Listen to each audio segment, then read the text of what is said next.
Hello, I'm your host, Jason Miles, here for another episode of Beyond the Red Zone, our very own show that is dedicated to in-depth coverage of sports, or at least that's what we tell ourselves here at TIR. For our returning listeners, subscribers, and of course, our very valued patrons, thank you so much for tuning in. You are the driving force behind the machine that is TIR. We couldn't do this without y'all. And for those new to the channel, welcome. If you do enjoy this type of programming, please hit like and subscribe. It is a very passive gesture that goes a long way in promoting the channel. Also, for viewers of the main show, we will be back tomorrow with not one, not two, but 3 shows. The day will start at 1 p.m. Pacific, where I will speak with formerly incarcerated con woman Carrie Farrell, also known as the Hipster Grifter. She has a book out about her life as an unrepentant con woman. The book is called You'll Never Believe Me, Lies, Second Tries, and Things I Should Only Tell My Therapist. After that, we'll go at our regular show time of 6 p.m. Pacific, where I'll be joined by the honey badger of the left, C. Derek Varn, and we'll discuss the difference between attempting to get market share and grifting. Then I will be joined in the champagne room with Mr. Varn. Well, we'll see if we can come up with new racial slurs. That's what we're going to do. A little experiment. See how it works out. Also, if you haven't seen them yet, we did 2 shows on Tuesday and a movie night at 5 a.m. my time. I interviewed Evelina Johansson Wieland about the limitations of the Abolish the Family Framework. And then that was followed by my conversation with author and journalist Jeff Chang, where we discussed his latest book, Water Mirror Echo, Bruce Lee and Asians in America. We then ended the night where we watched the Lucio Fulci sci-fi classic, Warriors of the Year 2072. The comments in the chat of that show were hilarious. Now, if you appreciate all these shows on such a wide variety of topics, and you want to join us for these champagne rooms and movie night watch parties, there's a couple of ways. You can become a patron or a paid YouTube subscriber. You'll get access to the champagne rooms and movie nights, and you get the satisfaction of knowing that your small pledge is a large part of making sure this insanity can continue to keep going. Now, on to the show.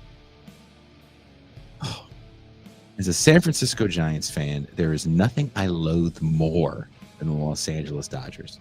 It is ingrained into my DNA to have a visceral reaction whenever I see that dreaded Dodger blue hat, a hat that is in abundance throughout Southern California and this region of Northern Mexico, now that the team has achieved back-to-back World Series championships. I say all that because I want you all to understand how hard this is to say, but Dodgers are really good. I don't know if they'll be revered as a dynasty like the Yankees of yesteryear, but this team has given us one of the greatest World Series in the history of the game. We can't deny that we're seeing some almost mythical baseball played in the game right now by Shohei Ohtani. Ohtani is a 5-tool player that is a dominant pitcher. Just saying that sounds like you're talking about a little leaguer or maybe a high school phenom, but Ohtani is the real deal, and he's only 31 years young. While I hope my San Francisco Giants can figure some things out and compete for the NL West crown, we have been privy to saying we were there when the baseball historians discuss what it was like seeing Ohtani and people like Aaron Judge putting up video game numbers in the post-steroid era. On a football note, my Broncos are 9-2.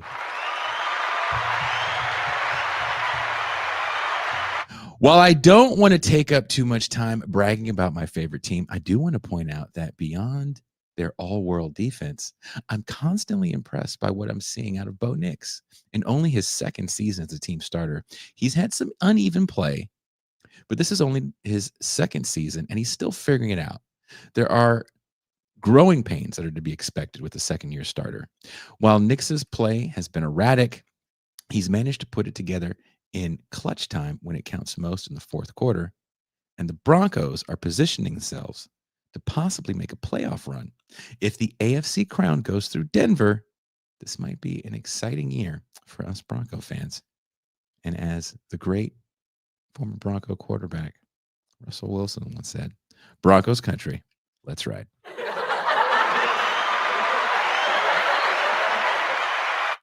And in closing, my co-host and I have to make an apology.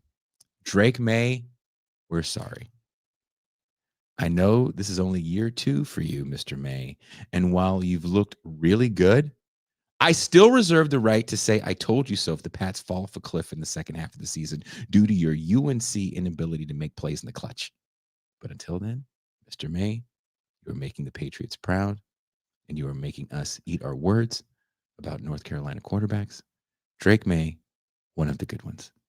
Another quarterback that finally got in the game is the one we've been talking about since we started this show, Shedeur Sanders. While his 4 of 16 for 47 yards and 119 numbers look horrible on paper, he almost brought the team back with a beautiful dime in the end zone that his wide receiver couldn't hold on to. Shedeur will have his chance to start this week and has handled this untimely promotion with grace that you'd expect from a second-generation pro. Before he even spoke about his admittedly poor play, he asked the fans to support the team's beleaguered starter, Dylan Gabriel. He reminded people that it's a team game and he can't support the boos that Gabriel received. How are we supposed to believe a kid like this went into pre-draft meetings acting like an uncivilized coon? We coming for you, nigga. That's exactly what they did. Now,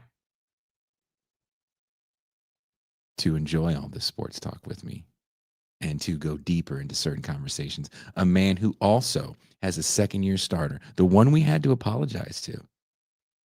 Will this man that I'm bringing in go get a Drake May jersey? I don't think so.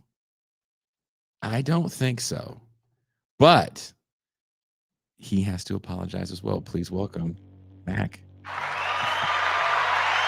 Hello, everybody. Great to be back. Hold on. Okay. Drake, I am sorry.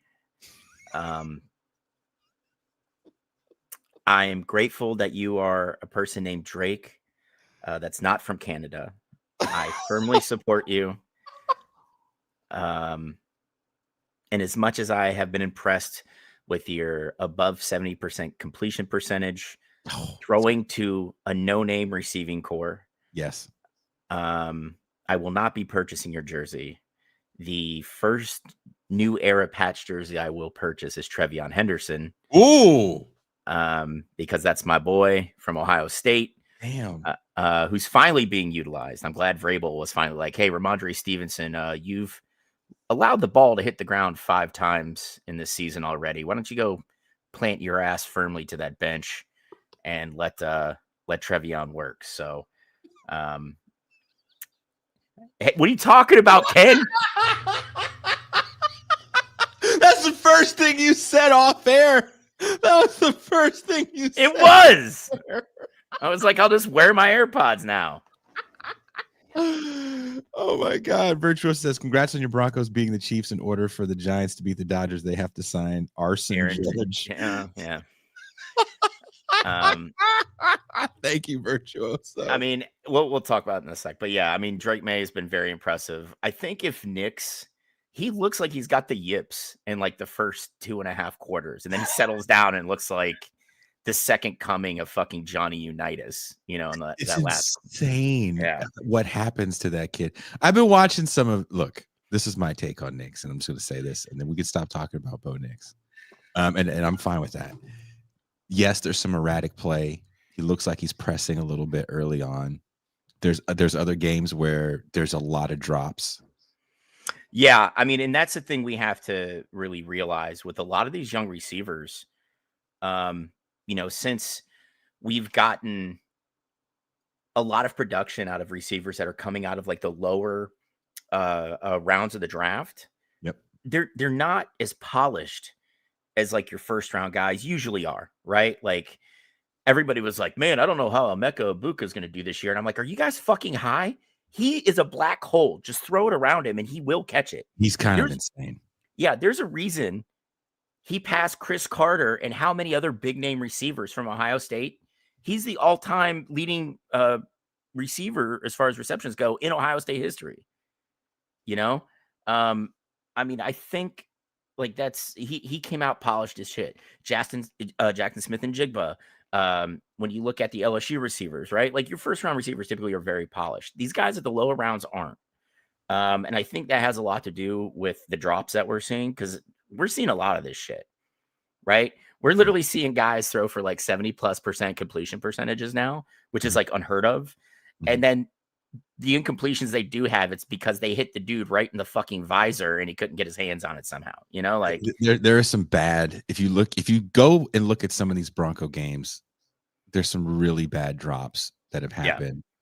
Not to say that it's all bad drops. It's just an inability to run the ball. Sometimes it feels like Sean Payton doesn't want to run the ball for whatever reason, and now he's got horses to do it. Honestly, I think that has a lot to do with he doesn't have an Alvin Kamara, right? He doesn't have a Deuce McAllister. You know, he doesn't have like that game-changing back he's used to having that makes his offense really hum, right? And it's like, well, Sean, I understand that, you know, Denver's been short some first-round picks and they've kind of gotten, you know, some money tied up in paying, you know, that all-time Broncos great Russell Wilson, All-time even great. though he's, you know, essentially paying him a buttload of money to go play for the Giants. But, you know, he go out and draft that guy. There's a lot of good backs that are coming out that aren't playing at big schools. You don't like RJ Harvey? I like him, but I don't think he's like the game changer. That let him get the carries, dude. Let him get the tutty. I mean, that's fair. Not getting enough touches. Denver does a great job of finding guys that shouldn't be good, and they're good. Granted, that happened a lot during the Shanahan years, but still, they uncover some phenomenal, like diamond in the rough running backs. Remember Philip Lindsay? Mm-hmm. Out of Colorado. He got to stay home. That was beautiful. Get CJ Anderson from Oakland, California. Yeah, and then you had that Marine for like 2 seasons. That just was it Anderson? Mike Anderson, yeah. Mike Anderson, yeah. Olandis Gary. You had a couple good years, you know, like they get some good production out of backs that you usually, you know, you don't really hear of. But, you know, I mean, I don't know, man. Like the Broncos offense is going to get there. Sean Payton's got a very hard system to learn. Nix does look like he's pressing early in games, and then he just kind of like I said, the first 2.5 quarters, sometimes you're just like, Jesus Christ, Bo, what are you doing? And then he's just dropping dimes everywhere from like midway through the third through the entire fourth. Just dimes. You know, and it's just like, guys, would you say though that say what you want about the receiving core, because I don't think there's a first rounder on it anymore since they got rid of Judy. Yeah. Because Sutton is a second rounder. But Sutton, the rookie Beverly, you know, Lil Jordan Humphrey is back.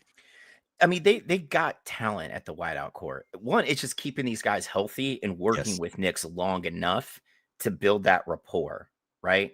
I think what kind of kills me about the Broncos is Peyton's offense is really predicated on a possession guy and working out and another dude that's more like Edelman and Welker working out of the slot. He doesn't really have that on the roster right now. I mean, Sutton could be a possession guy, but he's a little faster than your typical, like, just possession receiver. He's pretty length. Like, all those guys are big. Yeah. You know, but like if he's smart, he's scouring for a slot guy to give Nix a good, just like, you know, easy out. You know, why not Mims, dude? I would love Mims in that role. Or is he too much of a joker? Like, there's just 12 things that he can do really well. Yeah, I mean, he's one of those multi-tools, man, and that's a problem. I mean, dude, we're seeing it with, I mean, I hate to say this, we're seeing it with Travis Hunter, right? Like, you and I both said coming into the season, he's going to have to pick a side of the ball, right? You know? Yes, Ken, you can. Ken says, can I get you a gift card to Michael's for some frames? If it's Christmas time, I'm saying this right now. I am saying this right now.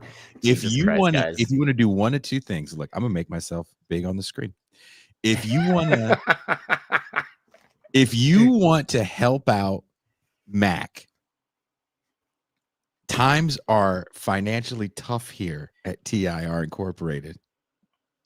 If you want to send Mac a framed poster or a gift certificate, you can email booking at This Is Revolution Hey. Podcast, and I will make sure that whatever you want to get Mac gets to Mac, and he can have framed artwork on the wall. Listen. Dude, On a whim, Mhm. I got my Eugene Debs poster, and from the museum, the actual Eugene Debs Museum in Terre Haute, and I've been donating. Mac didn't join us for movie night last evening because he has already learned the lesson that the slow dildo penetrates the deepest. You know what, Mercutio? You're not wrong. I had this thing called the Green Weenie, aka the Army, that just slow rolled it the entire 16 years I was in. You know, so the movie we watched, there's a training scene with the great Fred Williamson. And it's supposed to be this futuristic movie. It was 4 years before The Running Man, and it takes a lot of the beats from the book. So you'll see some similarities. But there's a training scene where these like Star Wars looking stormtrooper people are training with Fred Williamson, who's got these knives. And it does look like they're attacking him with dildos. It looks like they have these dildos. You're like, why are you trying to hit Fred Williamson with dildos? Okay, but I just want you all to know, before you get into calling me a rummus continually this evening, this past weekend when I was bullshitting with Jason, when I was at the bar, I drank Kraken and Dr. Pepper, which is a dark rum. All right, so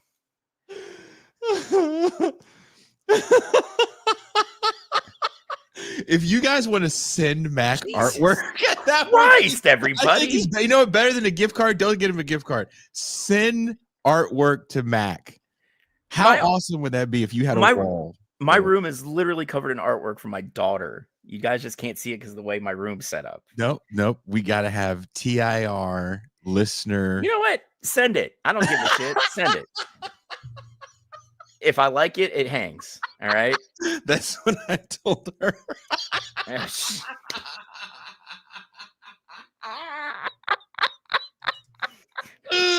The misogynist, that's what she said. That's what I told her.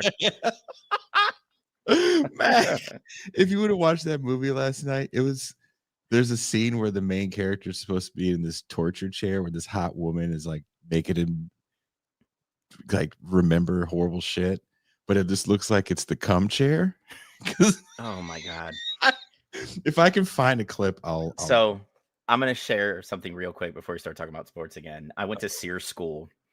Sears School? SERE, S-E-R-E, Survive, Evade, Resist, Escape. Oh my God. And it's a POW school, right? So you go through like a week and a half of training, like how to survive. And then you have 4 days of E&E, Evade and Escape. And they kind of just drop you off in the middle of nowhere. And you're supposed to E&E, and they send people out to look for you, right? Mm-hmm. But at the end of 4 days, no matter how good you are, you're getting captured, right? Because the whole point is to get you into the POW camp. And it was me. I was in the SF, the Special Forces pipeline at this point. It was me, one other SF trainee, a civil affairs guy, and a pilot. And because they've run this course so long in this area, there's like little hide sites that they've built, you know? So like you get a bag and you can keep a couple things in it, and you're supposed to like share gear. But like, hey, you know, we've been up for like 36 hours and we lucked out. And because like it's out in the country. So like you're going through people's yards, and the only thing you're told is you do not kill chickens that you get on a chicken farm, right? But people would leave like canned goods out on their stoops and shit for the students that are like running away and trying to hide. Right. So like we got like these cans of like, I think it was like Campbell's like thick and chunky soup. So like, we're just like knife in the top, pull it back and just dump it down our gullets, you know? And then we'd run, you know, we'd move a little, and we got to this hide site, and I was like, all right, guys, I'll do the first watch. You know, make sure your feet are sticking out so I can tap you and get you up in case I hear something.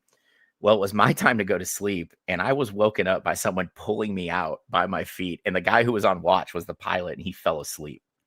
So, like, we go to the camp a day early, and, like, you come up with this story, you know, that you're supposed to stick to when you're being interrogated, Mhm. and they can't hit you with a closed fist, but they can hit you open-handed. Oh my god.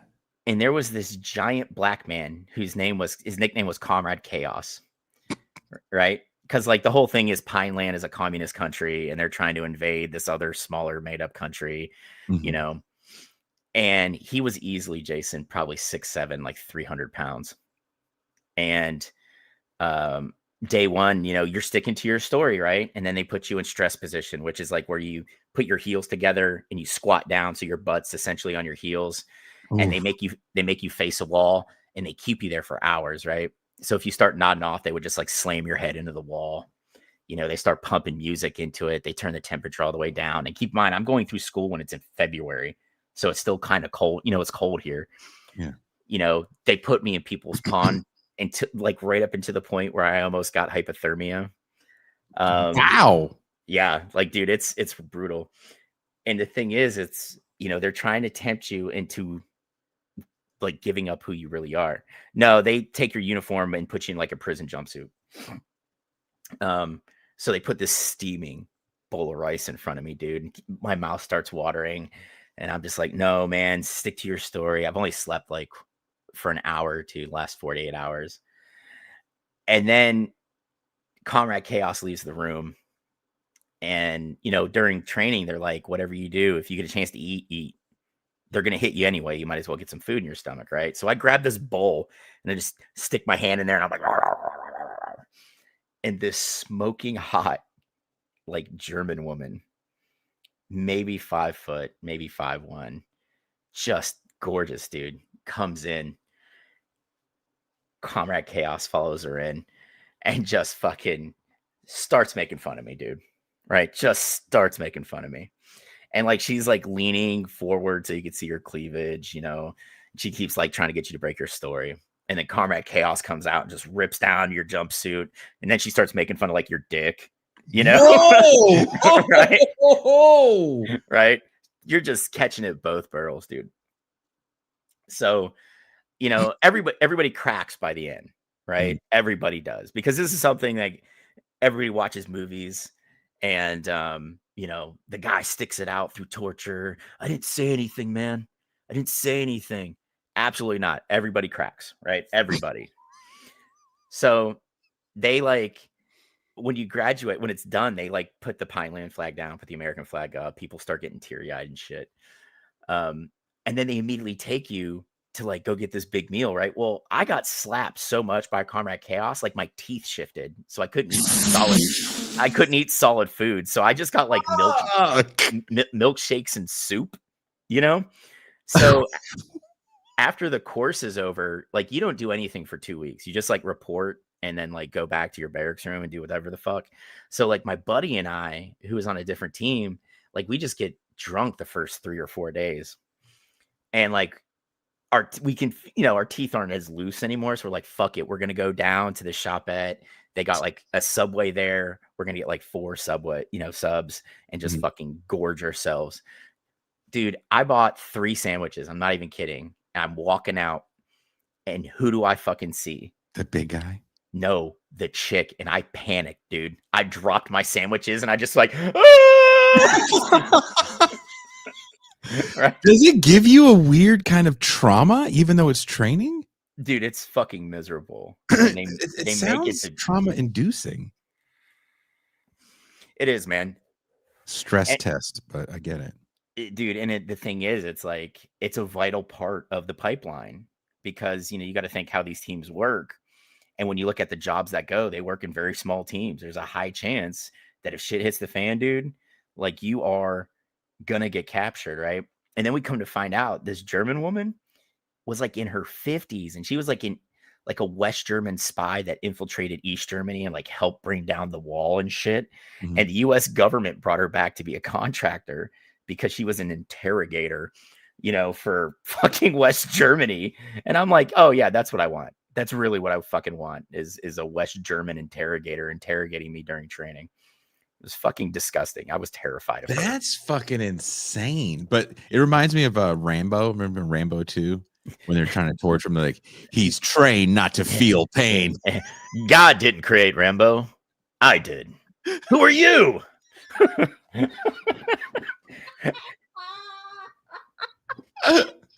Dude, I used to have you seen that meme of the Asian guy that's in all those movies that tortures people? Yes. And it says, if you see this guy, you know shit's about to go. Yeah. But like back to sports, like I individual fandom aside, I think we can all agree that Myles Garrett is the most disruptive defensive player in the league right now. Yes. And the Browns are totally wasting this guy. He had like 4 sacks in that game. 4 sacks. He's got 15 sacks in 10 games. Crazy numbers. He is one of 2 players to average double-digit sacks over an 8-year period.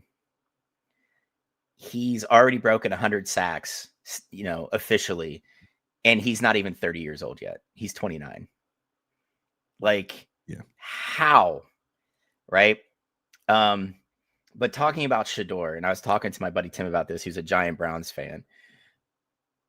A lot of people are putting a lot of pressure on this kid, not realizing he plays for the worst offense in the NFL, behind one of the worst offensive lines with some of the worst receivers in the league. You shouldn't expect a whole lot. What you really want to see is just some semblance of a functioning offense. And at that point, maybe this is the guy. And then you go into next season. Because, this is a lost season for the Browns. They've been cooked since like week 2.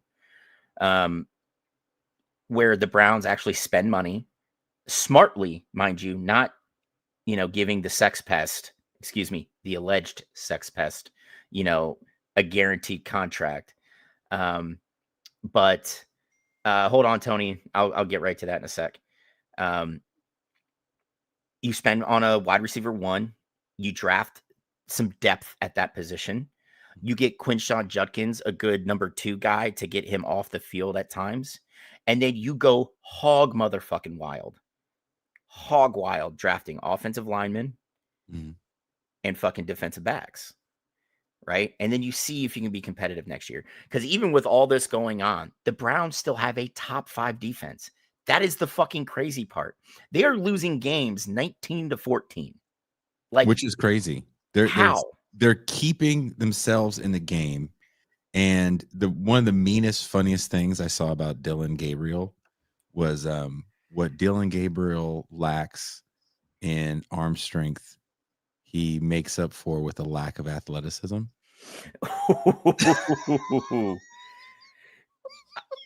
Wow. Red Dogger, here's the thing. We don't know if he's an NFL quarterback yet. We don't know if Shedeur is. We can't act like every fucking superstar QB came out slinging game 1. Very few of them do that. Yep. People fail to realize Peyton Manning led the NFL in interceptions his rookie year. And it wasn't like his second one. He only threw 4. Yeah. He threw a lot of interceptions in the first 3-4 years of his career. Yeah. I want to see what happens as he gets comfortable in the system playing with the ones. And if he still falls on his face and does Dylan Gabriel-esque numbers, then we know Shedeur's not it. But we don't know until then. Granted, any quarterback that plays behind that Browns offensive line this year is going to die.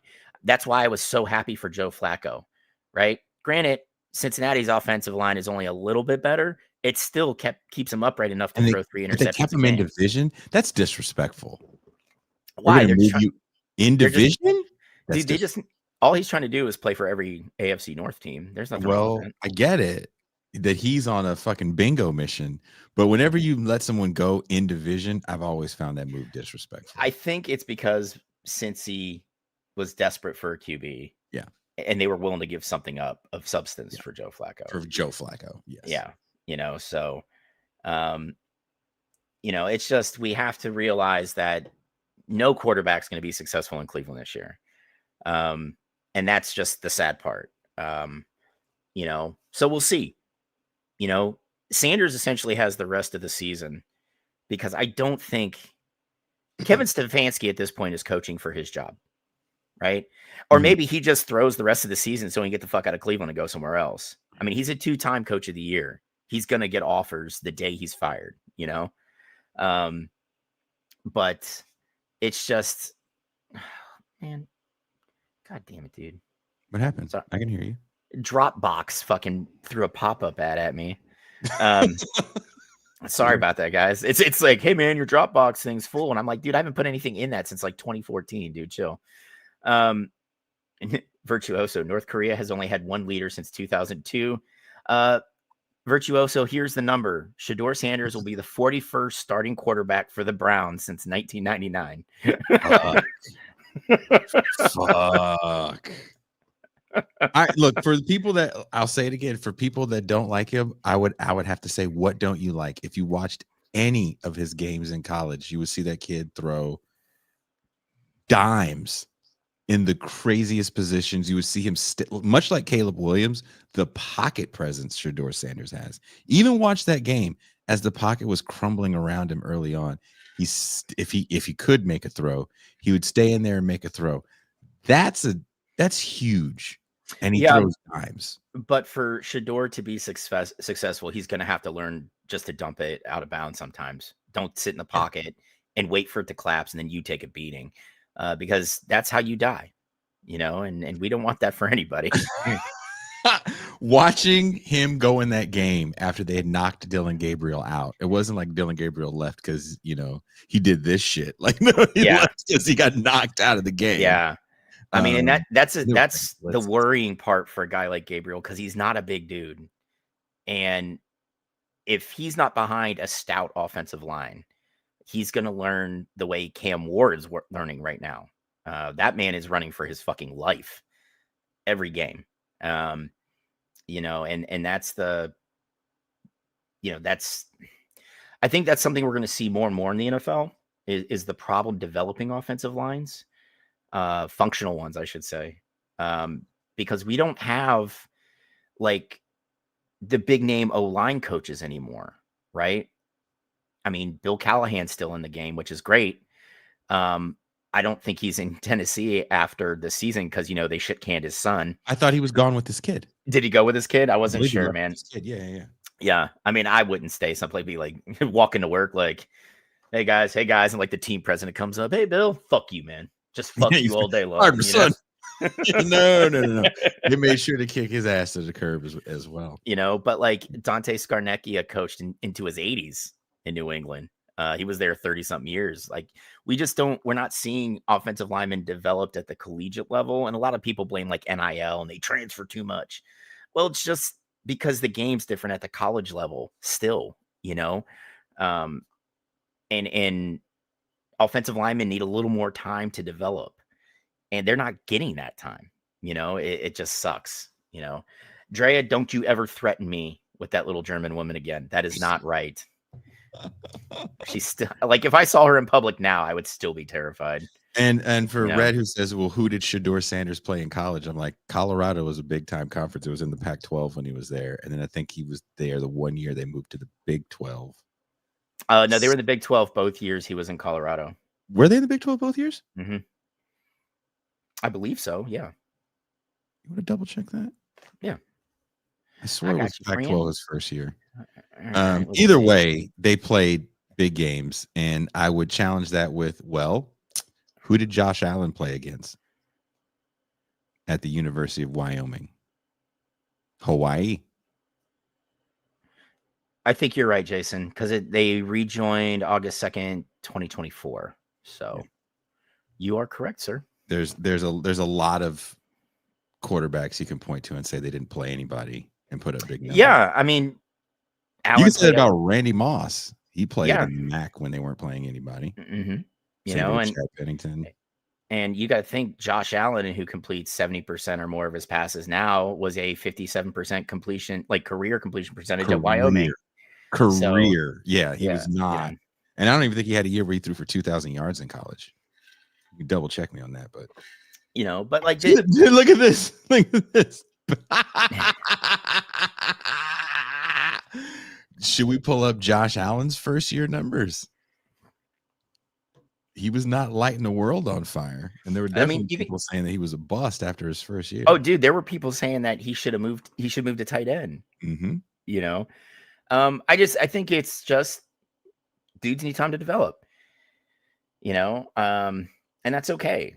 You know, it's just we live in such kind of like we want to win now, and that's rough because like in college football, you know, you can have a good recruiting class and have a big jump, um, you know, from one year to the next. You know, it's not like that in the pros at all. You know, I mean, there's a reason you have teams that have routinely just been bad. Cleveland, Cincy for a lot of years, the Cardinals, the Jets. If you have a front office that doesn't draft or develop players well, what happens to that team? It's just absolute ass, and it shows. You know, and that's when we talk about firing head coaches, right? Don't just point the finger at the head coach. He can only coach the players that the general manager brings in. Like that's when the Pats fell off the fucking face of the earth. You know, that was all on Bill because he drafted the players and brought the players in that he then failed to coach and develop. Mm-hmm. And the Pats showed, you know, the product was bad on the field. You know, I think with having an actual general manager and then a coach who just coaches has paid huge dividends for the Pats coming out of those lean years. Because Bill could find a guy in the 5th round, but you know what he didn't do well? Draft anything in the first 3, really. There was a lot of misses in the early rounds for the Patriots, and to see this team excel at the level that they're playing at, it's kind of crazy. Because when you think about guys with a lot of first round talent on a team, I think of like the Dolphins, for example. Yeah, Cincinnati, a lot of a lot of first round talent. Yeah, on that team. You know, but you don't really. I mean, the Pats. What do you got, man? You got Drake. You know, like I Diggs, you know. Yeah, and he's a couple years removed from being like I love what he's doing though. He's starting to stretch the field again, so that means he's getting healthy. Maybe it's just because he knows he needs another big deal to pay child support for all these kids that he's making. You know, he's slowly becoming the Sean Kemp of the NFL. Ask Travis Hunter how it works out when you have 10 kids. Yeah, you know, like it's like, dude, if you got to keep procreating to have success on the field, hey, knock yourself out, man. As long as Cardi B is fine with it, I just don't want her shanking you at some point, because she seems like she would stab you if you fucked around on her. A little not right, but I mean, you know, we haven't talked about basketball and gambling at all. That's another thing that's happened since we. Yeah, that, and the thing is, when you start digging, we've already seen it happen in baseball, right? With the 2 pitchers from the guards, it's filtered into the NBA. You're going to have NFL and NHL players come up soon. Guarantee it. Guarantee it. And at this point, you probably get MLS players in on it too. You know, this is what happens. I don't know if you saw some of the shit that's been coming out. Like, there are actual sports books that are like, maybe we should do away with prop bets. That's what's bringing people in the first place. Yeah. I'm like, you won't.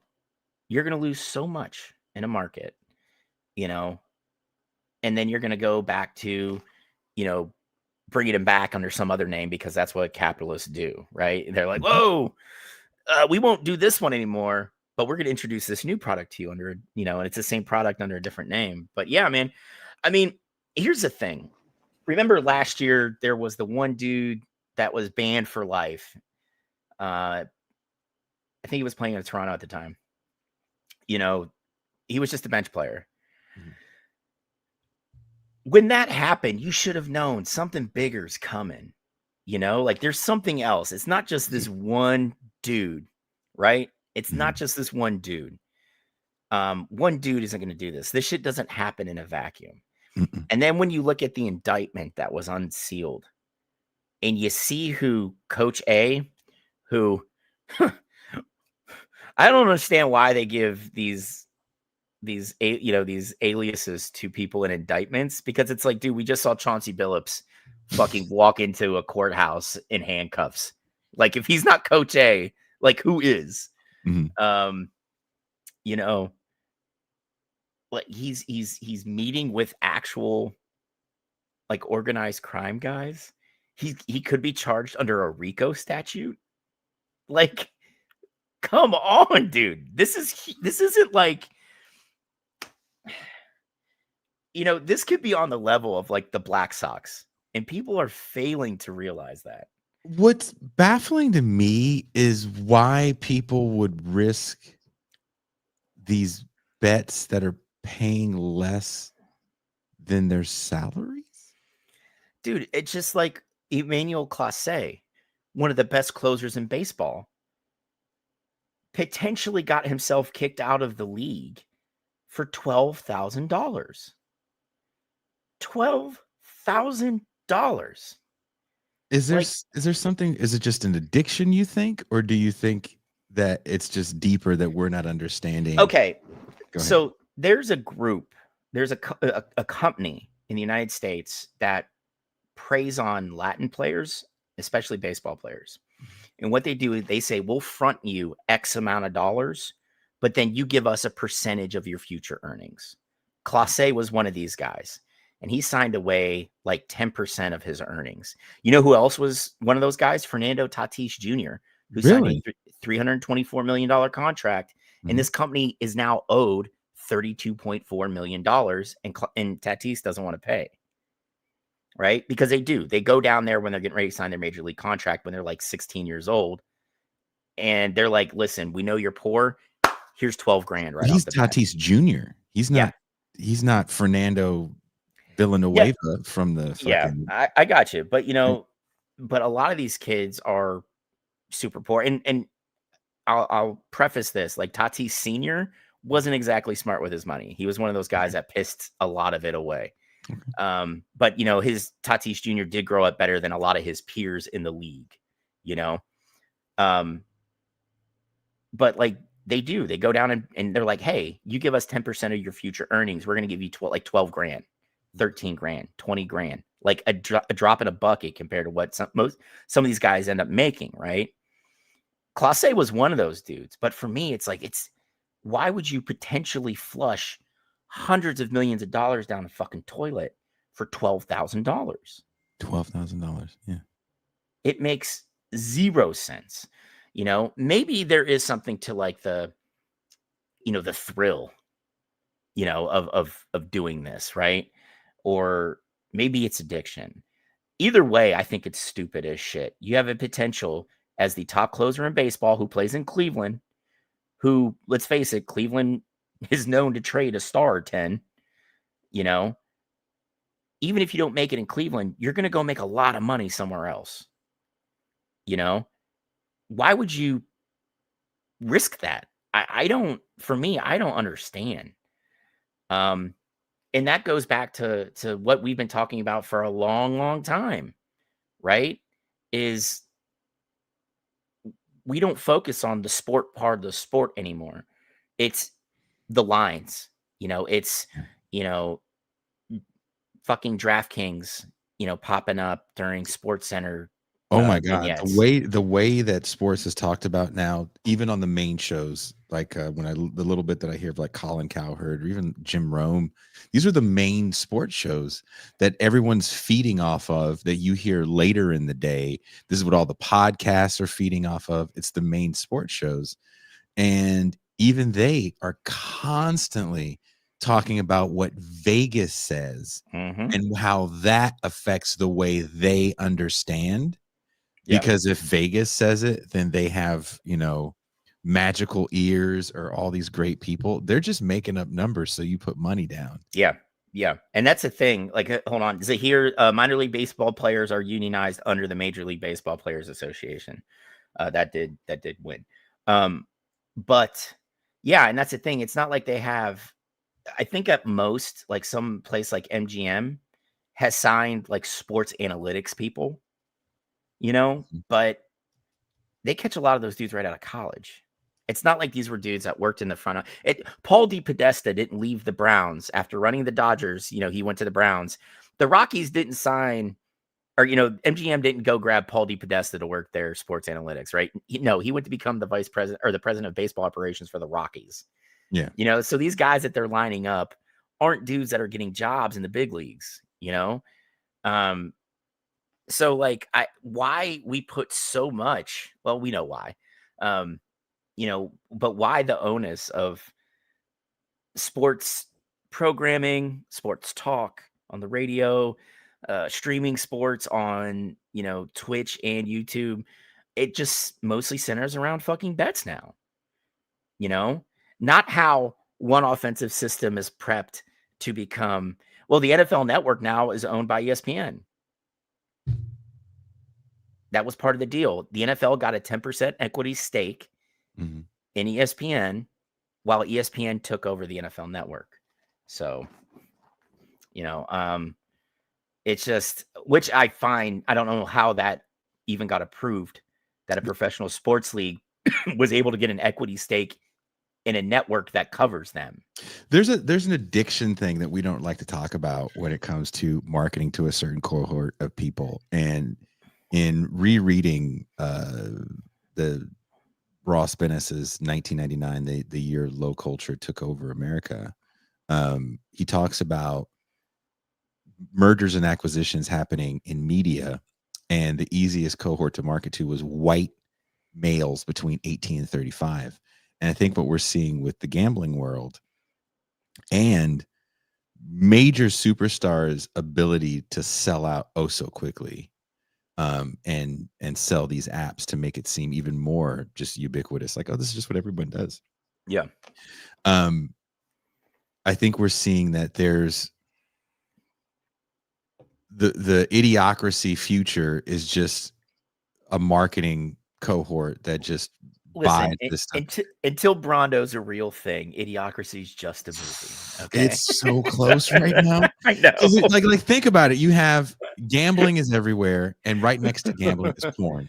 It's the same receptors right in the brain. Yeah. It's essentially like America's favorite shot to the nuts, you know, the most popular TV show in the movie.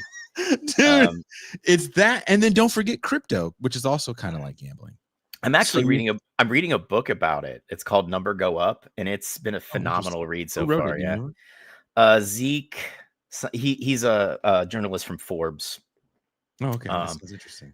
Yeah, but when I finish it, I'll let you know. It's a pretty short read, but I've not because I want to invest in it. I just want to know how it works, because I'm like, if it's not backed by something, where does the value come from?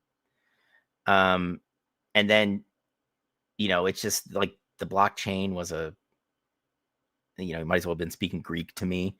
But now I'm starting to learn some of it, and I'm like, this is the dumbest shit ever. Yeah, this is literally, yeah, it's so dumb. Yeah. So dumb. But it's where young people are in right now. If we think about some of the biggest scams, like the term grifter is thrown around in this left milieu all the time for people that just, I don't know, are chasing market share. But you actually have a president that's like, if you buy my coin, you can get a pardon. Yeah. Oh, like, whoa. Do you want to legally immigrate to this country? Fine. You're going to get this this gold visa. It costs you $5 million. Like, what the fuck? Yeah, it's like, you're not the amount of from on high on down of we're not doing anything in the shadows anymore, and it's all in front of your face. This is kind of that idiocracy world where you can go, oh, well, you know, my vibes and feels tell me this is just what it is. So yeah, I'm waiting for like a long lost like Wilson grandparent to be taken out of cryogenics to be the smartest person on the planet. That's the only thing that can save us. Is a Wilson relative. Like Luke's like, Grandpa? He's like, wow, shit. Dude, it's so to see the amount of or hear the amount of gambling coverage that's on anything sports related makes all the analysis that you hear, it always ends with, well, the line in Vegas says right now that the not the Browns, but it'll be like the Broncos are a plus blah blah blah to win the Super Bowl. And you're like, so what? Who gives a shit? Because let's face it, we all know that in this league, you can fall on your face at any second and lose every game the rest of the season. Like, we've seen it. But now with these gambling scandals, do people see actual collapses, i.e., the Eagles a few years ago, and go, they were throwing the game? Oh, dude, I've heard that a lot at work. Oh. And I've chosen to kind of step back from a lot of people I work with because they are crazy pro-Trump, just psychopaths. Mm-hmm. And I work with someone who's from Philadelphia, is a huge Eagles fan, and that's what he claimed. And I'm like, dude, no, Philly the wheels came off. That's athletics, man. That is any sport. That is gymnastics. That's fencing. That's Olympic ribbon dancing. You could tweak something and just not be the top ribbon dancer during the gold medal dance. That's just how it is, man. Especially in a game. I mean, if you have a long season, mm-hmm. it doesn't matter what fucking sport, baseball, world football, American football, it doesn't fucking matter, right? Injuries pile up, man. Like, you cannot stop those from happening, right? And everybody's like, well, nutrition's gotten better and conditioning's gotten better. Yeah, but you know what doesn't get better? A 40-year-old body. Somebody in their late 30s who's taken a beating over multiple seasons from peewee into the pros. That shit don't go away, man. So like that happens, but now it's just, oh, well, my team did bad for like 3 weeks. They must have been throwing the game. I mean, I'm not putting it out the realm of possibility. There wasn't somebody throwing a game. But again, going back to the Black Sox example, this isn't a thing where you get a whole team that's like, you know what? Fuck you, Comiskey. We're going to throw the World Series and you can go fuck off because you won't pay us. These degenerate fucking sports bookies are going to give us more money for throwing 9 games than you did the entire fucking season. That's why it was such a shock. It was a whole team. Allegedly. I mean, the jury's still out that Joe Jackson actually participated. But Chauncey Billups, yes, he was a head coach, right? You've had a couple players, but you haven't had a whole team get busted. Now, when I see a whole team doing the fucking perp walk into a federal courthouse to be arraigned, at that point, I'm going to be like, ooh, maybe this problem's way worse than we thought. What makes it worse? AI. Oh, fuck yeah. Did I send you the AI video today of the kid getting arrested on the basketball court? And he's like, this gambling shit's not going to work. And he yells out a name. I can't remember the name. And so people think the kid is really just, first of all, they think that someone's getting arrested on the basketball court. It's like, that's not how these arrests work. Idiot. Yeah. You think you just go, that guy's gambling. We have proof. First of all, gambling's not illegal. No, it's how you carry out your gambling that makes it legal or illegal. People that's where, what? Yeah, this ain't Pete Rose.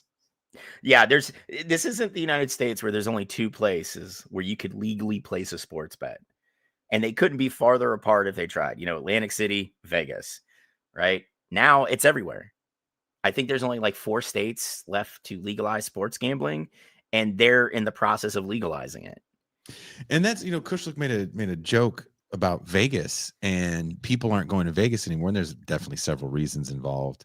And I don't know the last time you've been in Las Vegas, but the quote unquote resort fee, which doubles the price of your room, is always like, what? What? I thought I was paying $45 for a room at the Tropicana. Yeah. And now it's $150 a night. Bro, you can't smoke. You haven't been able to smoke in the room since 96. Why is there still smoke hanging around the ceiling? And you're going to double my rate? Fuck you, bro. High? You can get fucked. You can get motherfucked. Bro, there's a blood stain right here. Yeah, somebody died there last week. Oh, so you're going to hit me with a resort fee and double? Okay, cool. So I can go to the buffet where some guy's digging in his ass and sneezing all over the lettuce. No, I'm good, dude. Yeah. Way good. I mean, there's a lot that's going into. You can't say the death of Vegas because there's ebbs and flows to everything. But with the drop off of Vegas, you have stuff like that. You've got a very odd political climate that some people don't want any part of.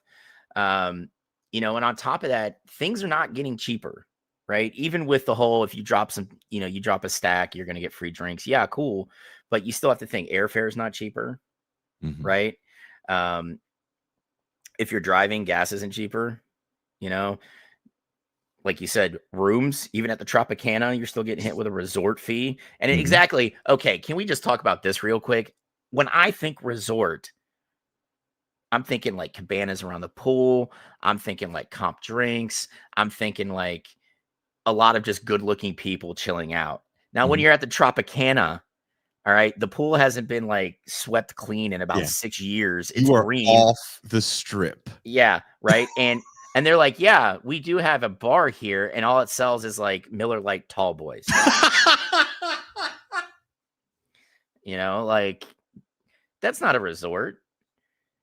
That's Meemaw. Meemaw has been coming here since '64. Okay, like just smells like smoke when you walk in the yeah.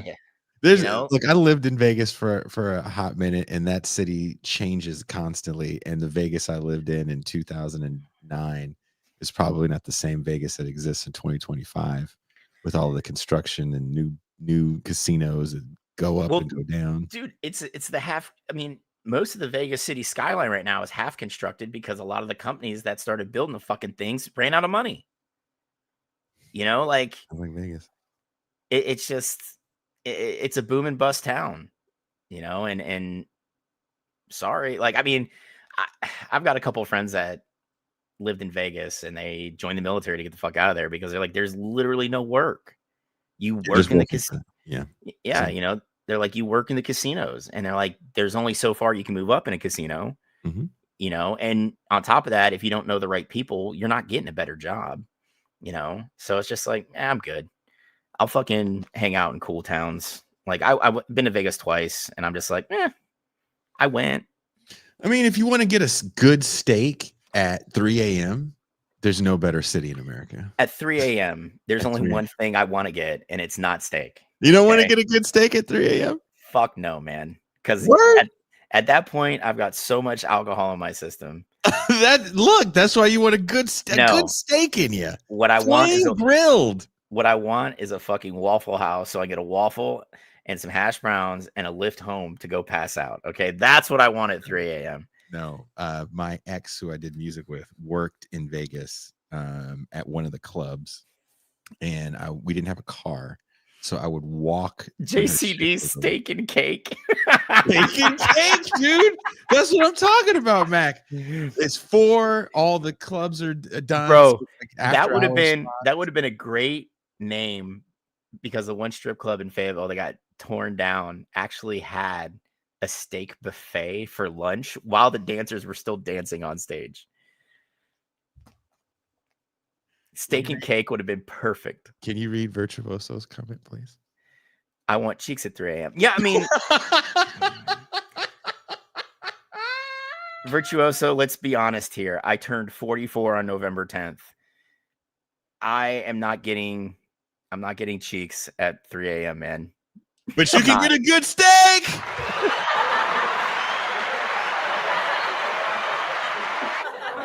It is steak and eggs I don't know if it exists anymore. $4.99, and it didn't start till 2 a.m. and it ran for like 2 to 6. So her nickname is Chicky. I'd be like, Chicky, let's try this place for steak and eggs for like $4.99, and we weren't rich.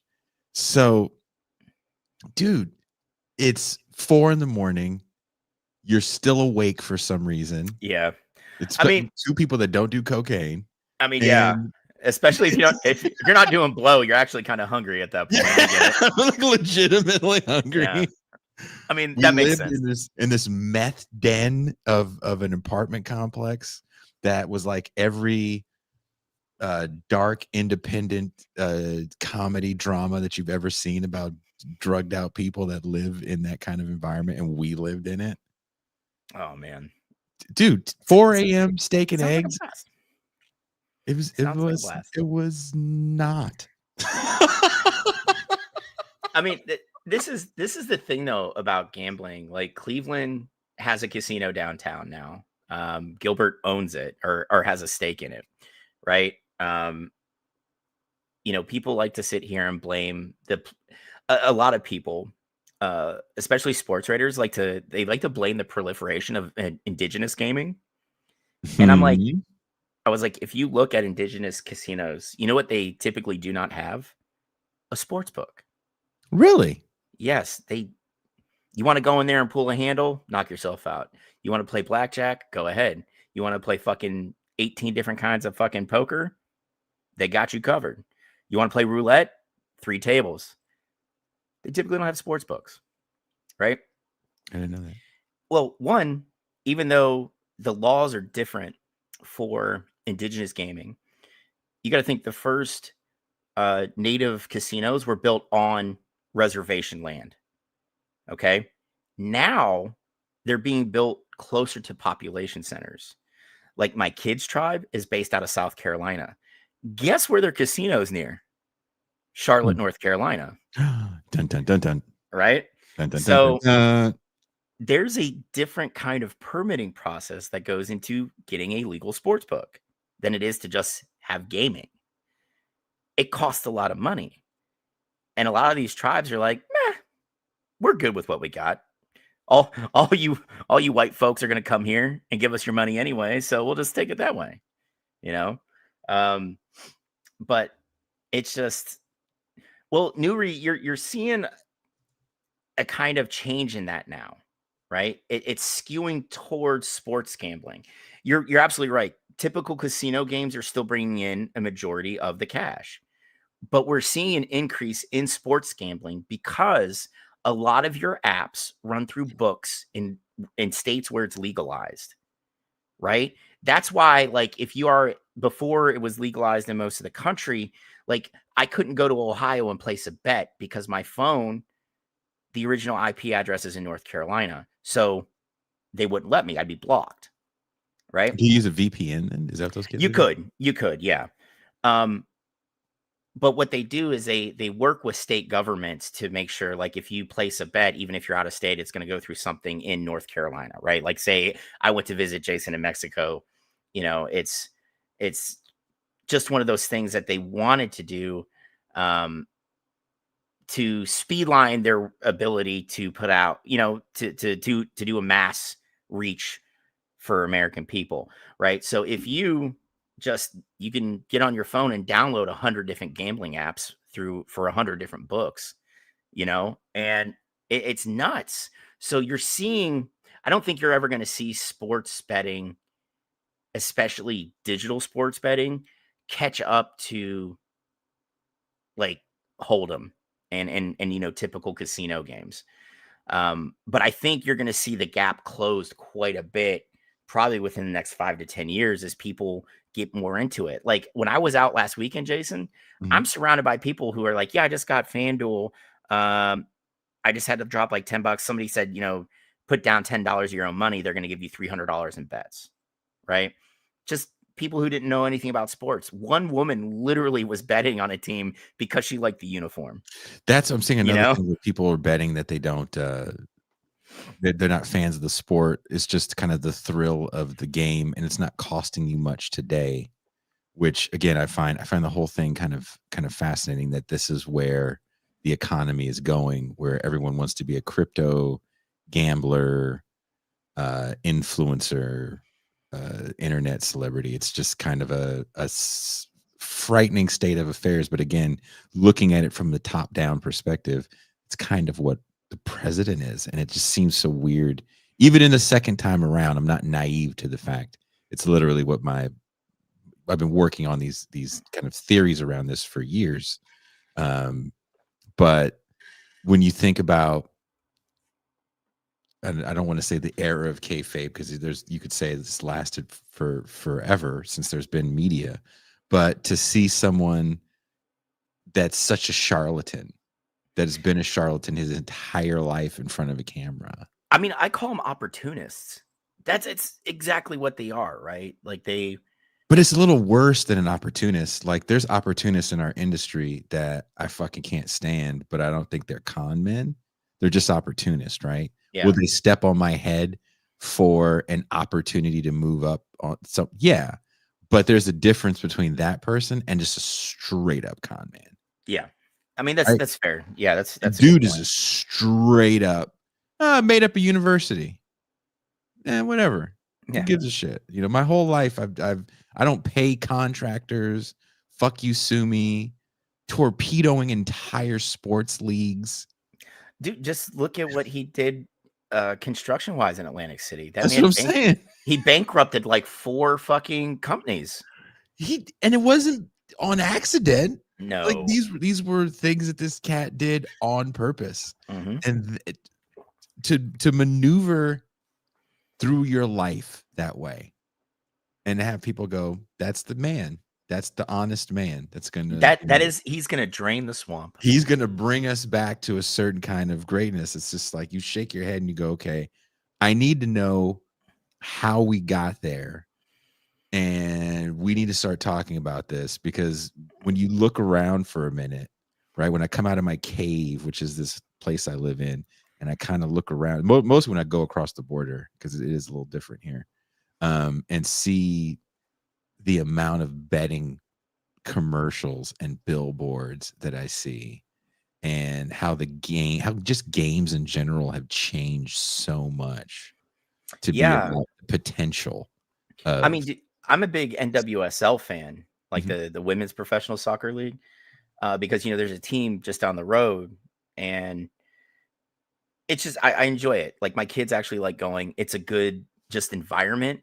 Like people like hanging out, and the team's really good. So it's easy to watch. And dude, even there, FanDuel ads, and I'm like, I'm not trying to bag on some of the the top women's soccer players in the world, but it's still a league trying to find traction, especially considering what happened to the women's professional leagues prior to this one and how they kind of imploded. Mhm. Um, and we're starting to see more and more leagues glom on to either gambling or private equity, right? Like the UFL, who's the major bankroll behind that? Redbird Capital. You know, um, the Big Ten just fended off a private equity infusion, and this may be the only time you guys ever hear me say this, guys. Thank you, University of Michigan, for saying, you know, um, and I applaud them in USC.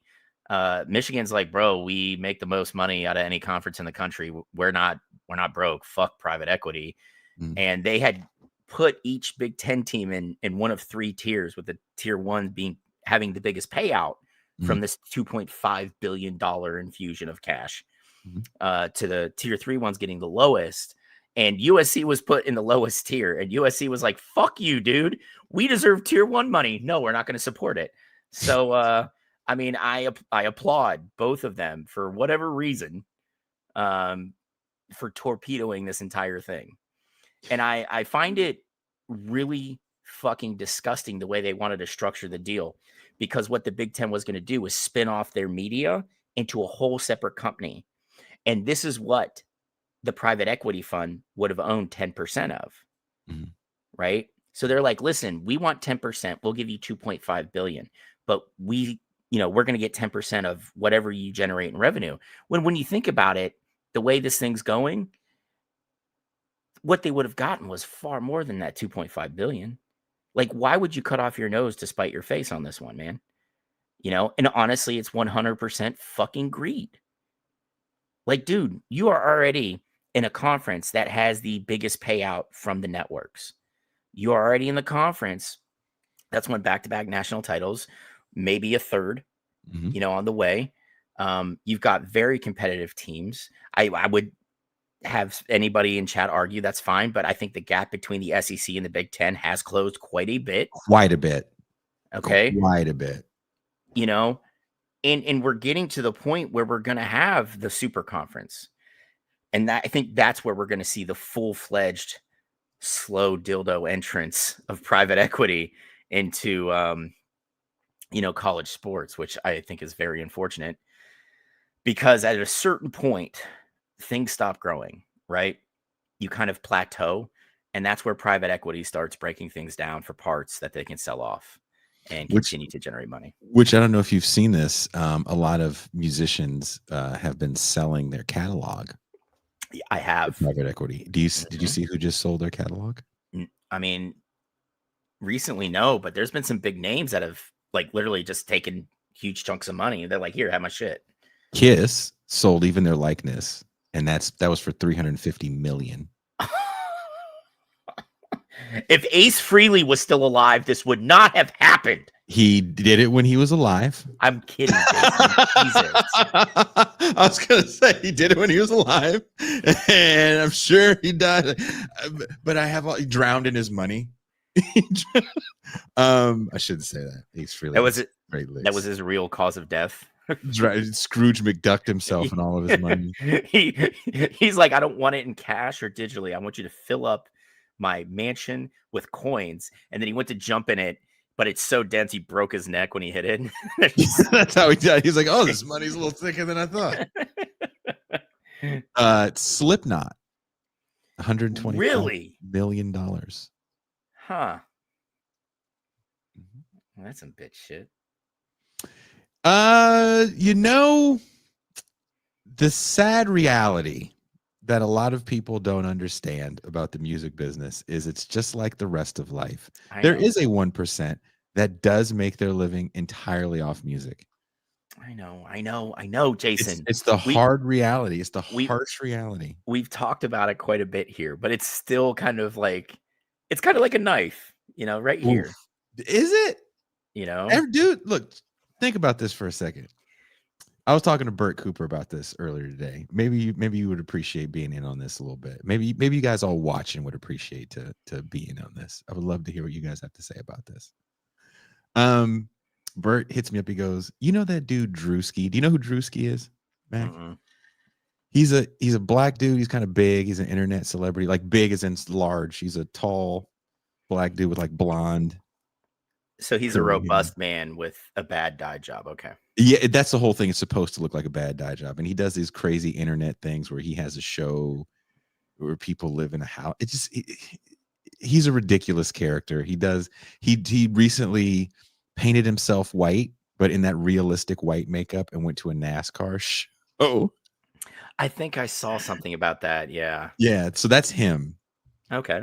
And he was on an iPhone commercial that Bert saw with Jeff Bridges and Zoe Saldana, and he said, "No, that's T-Mobile. It was a T-Mobile, but they had iPhones though, right? Yeah, they had iPhones. Yeah. Yeah. And he goes, it's so funny how people just sell out. He goes, before, we did a show about this a few months ago. Before, you had to go to Japan to sell out because you didn't want people to see you selling out, and now everybody wants to sell out." And then I went on a long diatribe about selling out that people watching the show like Tony Red will get mad at me for saying. And I said, well, Drewski, there's a direct line between him and Nirvana. And then this is my explanation. I said, they didn't have to sign a major label deal, but they signed a major label deal with Geffen. And Geffen pitched them as the authentic, genuine article. They're bad boys. They do drugs and they keep it real. You know who they pitched like that just a few years before Nirvana? Guns N' Roses. They were the same thing. These guys are real. They're from the streets, and they're bad boys because they do drugs. The authenticity thing is what people dig, and there's an authenticity to Drewski. He's authentically the real black guy. Okay. Look how ghetto he is. Look at the niggery things that he does. And he's willing to sell that authenticity to the highest bidder. The big difference between Guns N' Roses and Nirvana and other groups of that era is there were no alcohol and cell phone companies that they were probably going to lend that authenticity to at that time, because they're of a generation that hated hypercapitalism. Yeah. Right? Turn your TV off, man. So that allows them to keep their authenticity. But in 2025, that guy is dead. And getting the bag is ubiquitous. Yeah, everything's a commercial. Like there's always an opportunity to sell a profit. And Tony Red, I wasn't ignoring your question. I don't think John Gruden gets that job, man. He asked who he thought who we think is going to take the Arkansas job. Because it's Arkansas, and I'm not trying to shit on you, Tony. I think they're probably going to come out with a dude out of left field like they did with Pittman. You got to think, especially in this this hiring cycle where LSU's open, where Florida's open, Florida State could be open, depending on if anybody wants to pony up the money for a buyout. Penn State's open. Like, there's a lot of wide open, yeah. A lot of big name jobs out there, dude. Like, Arkansas is not in that group, you know? So I don't know who they get. I think any Power 4 program would be great. Picking up Chesney from James Madison.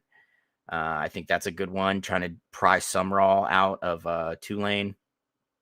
You know, I've even seen Monken, Army's head coach, getting looked at for Power 5 jobs. I don't know how well that would work because of the offense he runs. So I don't know. No, I mean, I don't want to see Petrino. I don't want to see Petrino again. And he did do some good things, but you know what? He's kind of been hit or miss on is actually calling an offense since he got back into coaching. So what year did he leave again? 20 what? Is it was it like 06 or some shit? When did he leave? Bobby Petrino. We're gonna check it out real quick, Jason.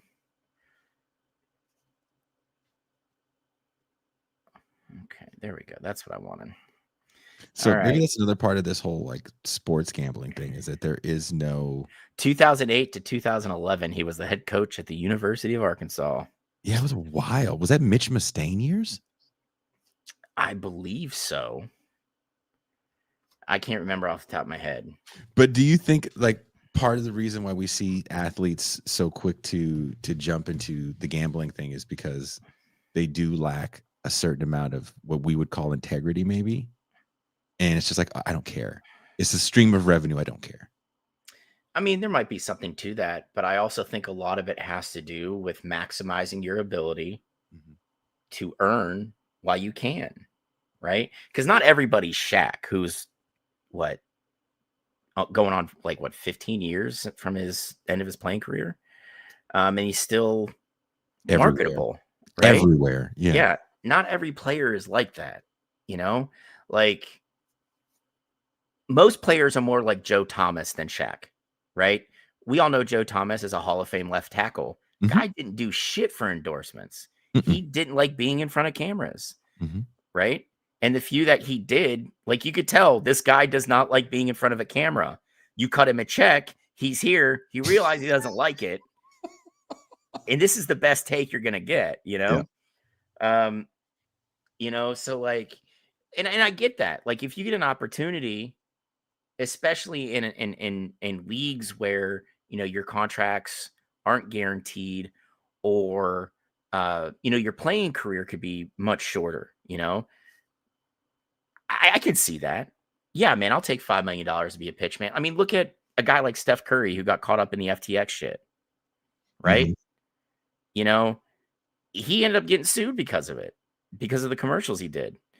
You know, but like, I mean, there probably is some lack of integrity there. Like, fuck it, man, I'm just trying to get paid, you know, but I don't know, man. It's just, I think there's a lot of factors that go into players that sign their name to hawk a product. And 99% of the time, they don't know what the fuck it is. You cannot tell me Steph Curry knew what fucking FTX was when he became a pitchman.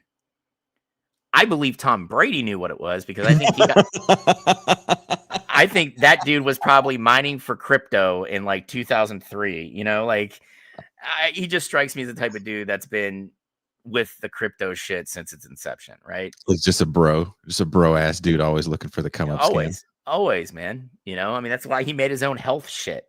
You got to try. I think Curry is a Christian version of that guy, right? Like, he was making movies and everybody wants to be the tech gajillionaire, and it's infectious in the Bay Area where Steph Curry is and where he doesn't want to leave.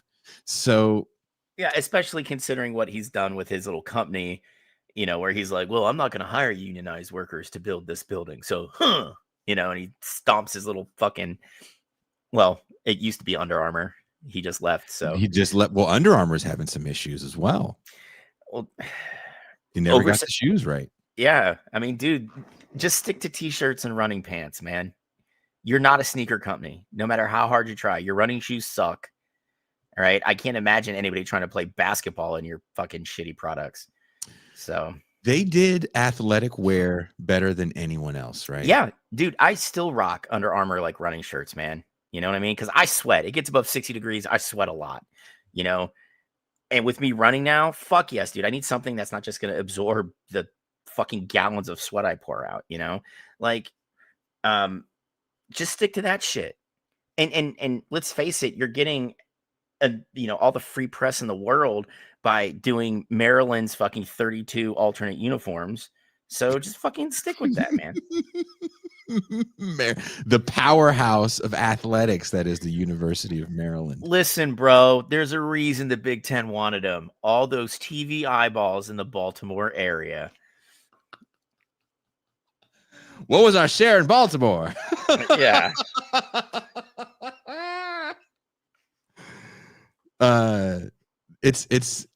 It is a little ridiculous to think that Maryland has 32 jerseys, because sometimes I'll turn a game on and it'll be Maryland and I'll be like, I still hate it. Yeah. I've never been like, oh, that's dope. I was like, you haven't looked good since Ralph Friedgen was head coach. Okay. Like, what was a big time basketball player that went to Maryland? It wasn't Ralph Sampson. Who was it that went to Maryland? I mean, Maryland had that good run in basketball for a lot of years under Gary Williams? Thank you. Frank Boomer Esiason went to Maryland. Yeah, and Frank Wright. That's cool. Yeah. Those are some trash jerseys though. I mean, dude, I would take Boomer Esiason's Terps gear over the shit they're putting out now. Like that monstrosity, that's the fucking Maryland state flag when they put it on the bucket. Can you imagine being like, if we got Under Armour behind us now, we can do anything. And everyone on campus was like, word? We don't want Well, the guy who started Under Armour went to Maryland. Mm-hmm. He didn't graduate. So the fact that he's like, we're going to be the Oregon of the East Coast, and I'm going to be the Phil Knight of the East Coast for the school I went to before I dropped out to start an apparel company. Ha. Like, at least Phil Knight graduated. He's an alum. That makes sense to me. Oh, yeah, Drea, whatever you and Tony are on board with resisting, sign me up. I need a good thing to resist. I'm realizing with all the gray in my beard now, my days of resisting are slowly coming to an end. So let me resistance for you. Is that what you're saying? Yeah, I want to have this last resistant go. Before I peter out, my back hurts too much to resist anything. That's sad. If you're not gonna be a rebel anymore. Oh, absolutely. I'm just gonna have to be like the guy holding a sign from the sidelines, like "Go guys, yeah!" Because I'm old, and I'm. It's slowly dawning on me that I'm getting ready to hit my mid-40s, and it's just like everything hurts now. I had a crown fall off, and I'm like, oh my gosh, I got to get this replaced. It's going to be so expensive. It's just, adulting sucks when you're trying to rebel against the system and overthrow capitalism. It really does. You can't do it at a certain age.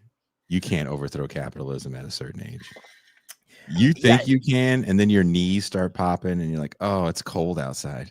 Oh, dude, my homeboy was like, so like if things happen, I'm like, I'll train you guys. I can't do shit else. Don't ask me to go out there.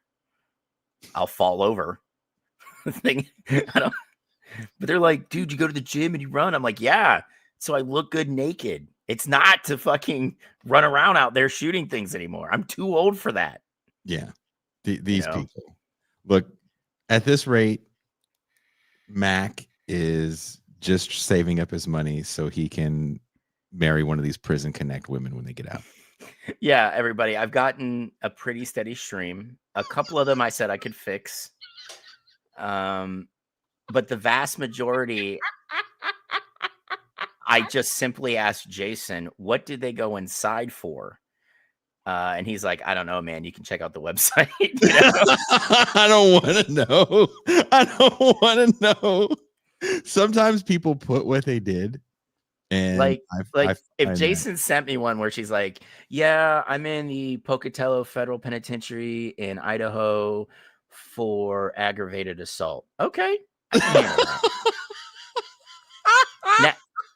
Now, if I get, yeah, my name's Daphne and I'm down in the, San Antonio federal lockup. I'm here for drug trafficking, accessory to murder. I still have about 30 years on my stretch, but I can get out in about 10. At that point, pass. Just pass. I don't just want pass. it. You don't want to deal with it at all. No. You don't want the visits. You're like, fuck it. No, I don't have time to wait. I need a 6-monther. Yeah, I don't need like 6 months, short stretch. Sure, let's give it a shot. But and Jason also pointed out a lot of these pictures that they post are like before I went to lockup. Before I let go. Right. What do you guys think of this one on the screen right now? This is the last one I sent to Mac. She's got a nice smile. Again, she probably stabbed an ex-boyfriend. You think it's a stabbing? Yeah, I think it's a stabbing. My favorite comments are whatever she did, she didn't do it. You get a bunch of people in the comments like, but for real, whatever she did, I was there. I'm her alibi. We were out at everybody's like, what's she in for? What's she in for? Oh my God. Again, there's something very predatory and pimpy about Prison Connect that makes you go, this is wrong. Dude, I feel like the screws, which is just a term for the guards, are the ones that started this website. And they're like, yo, there's a lot of hot women here. And like they're in the locker room changing, and they're like, whoa, dude, there are a lot of hot women here. All right, so this is what we do. My little brother can make us a website and we just have him give us pics and we'll put them up. And then maybe they give us some of their money, we'll just get their commissary, whatever, and it's just, I feel like it's probably something very, very gross behind this. Dude, did I send you that story about the prison guard that got popped for buying Wingstop? No. This dude wanted Wingstop and he had a connect to pay a guard an insane amount of money. So the guard was smuggling in, he was like a DoorDash. He was DoorDash. He was like DoorDash for the prisoners. They found out he was smuggling in Wingstop and arrested him. And he, of course, lost his job and got prosecuted. Wow. Yeah. So I've, of course, know people inside, and I have heard stories on all ends when it comes to people having sex with inmates, as far as female inmates and female guards and male inmates. Dude, there was a huge case out of the UK where a guard, she's a woman, right? Keep in mind, she was gorgeous. But she would do porn with the prisoners and then post it on the internet. And she did this for a few years before they even figured it out, the authorities, right? And I'm just like, what in the actual fuck? Exactly. What in the actual fuck gets one to go down the rabbit hole of let's get these women on here and kind of pimp them out? But I don't think it's an It app yet. Is it an app right now? Because if it was an app, it would be one of the most popular ones out. oh, it would be the most downloaded app in the country because there are dudes, and let's face it, it's going to be pretty conservative dudes at first that are just like, women on the street won't talk to me because I'm a douchebag. You know what I'm going to do? Prison Connect. Let's go. Prison fucking Connect is going to be the incel savior. Now, this one right here was one that She shot someone. Yeah, she definitely shot someone. My friend that was in prison for a bunch of years, I saw this. I was like, man, you would have been a millionaire. I was like, you were a baddie back in the day. You would have made so much money on this. Your commissary would have been full after you got out. I was like, I told her, you never would have asked for parole. She just started cracking the fuck up. I was like, look at these pictures. And she was like, damn. I was like, what didn't she said we had something? It was a pen pal thing. I was like, this ain't no pen pal shit. Ain't nobody writing a letter and licking a stamp. This is all digital, instant transactions. If you could have been on there grinning and shit. Here we go. Hunter Pearsall walked away from the East Boise Community Reentry Center. She was serving sentences for grand theft, burglary, possession of a controlled substance, and eluding a peace officer. Oh my God.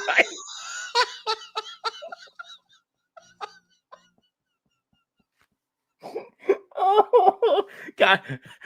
Whoever is watching this at any point, whether you watch it now or later, this is not one you can change. You're not changing this one. Don't tell them that. That's not what she. Oh my! So that he looked up Homegirl. Oh, this is so much fun. Yeah. Okay, how many did I send him? There's a laundry list. How many did I send to you? Oh, I sent you some Trump stuff. Oh, I sent you this crazy lady in her hair. Training. I've been sending. I stopped sending Mac so many pictures and been sending a bunch to myself as well. Yeah, I just I don't know, man. Like, I get it. Maybe you're locked up for a short stint. You're like, I would like to have somebody waiting for me when I get out. Like, okay, but if you're a hot chick serving a 30-year stint, I just don't understand, because a lot of these places you don't get conjugals. You just hand on glass. You said hand on glass. Yeah. You said hand on glass. You said hand on glass. I mean, it's just how it is, man. David, women who commit theft are just good at fulfilling their natural role as gatherers, not a red flag at all. There you go. She didn't do anything. See, that's what's going to draw the conservative guys in. That's right. They are just gatherers, just trying to take care of their family. Let her free, you fascists.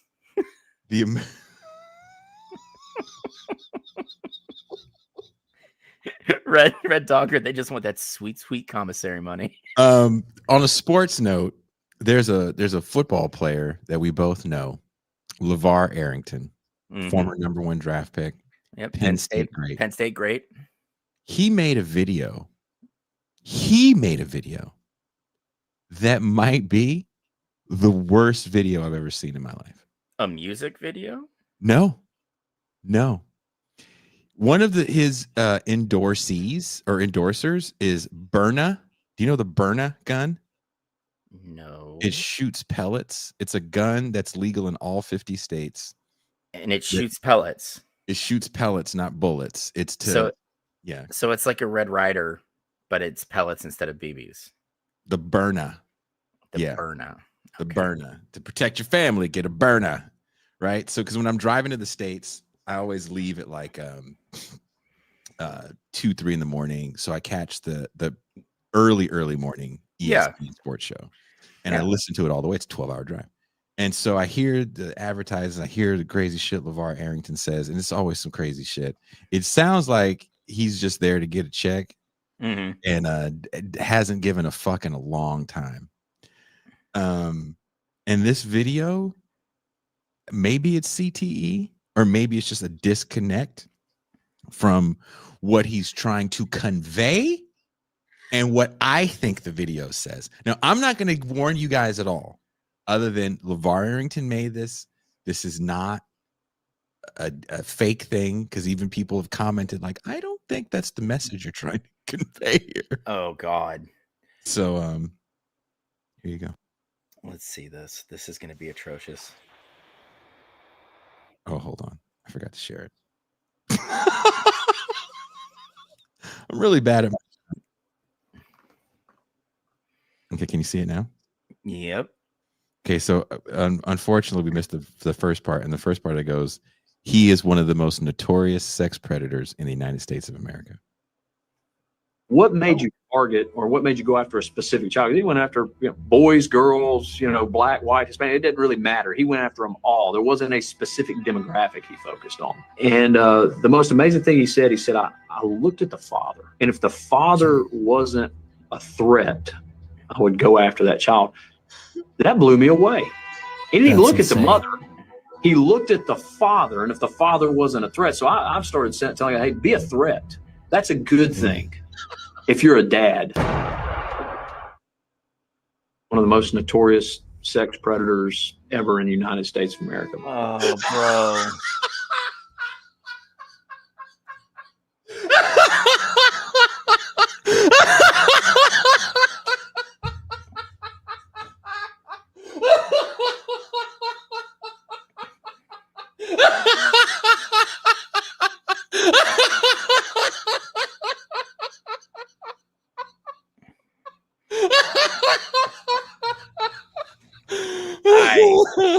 Oh my God.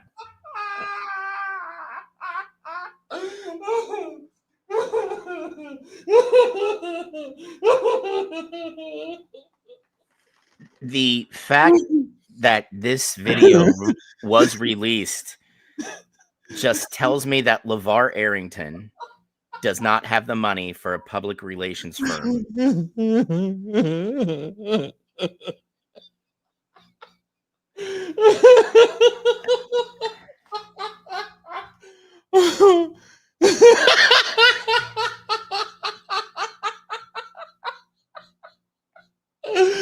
Oh, my back hurts. My back hurts. My back hurts. Like, how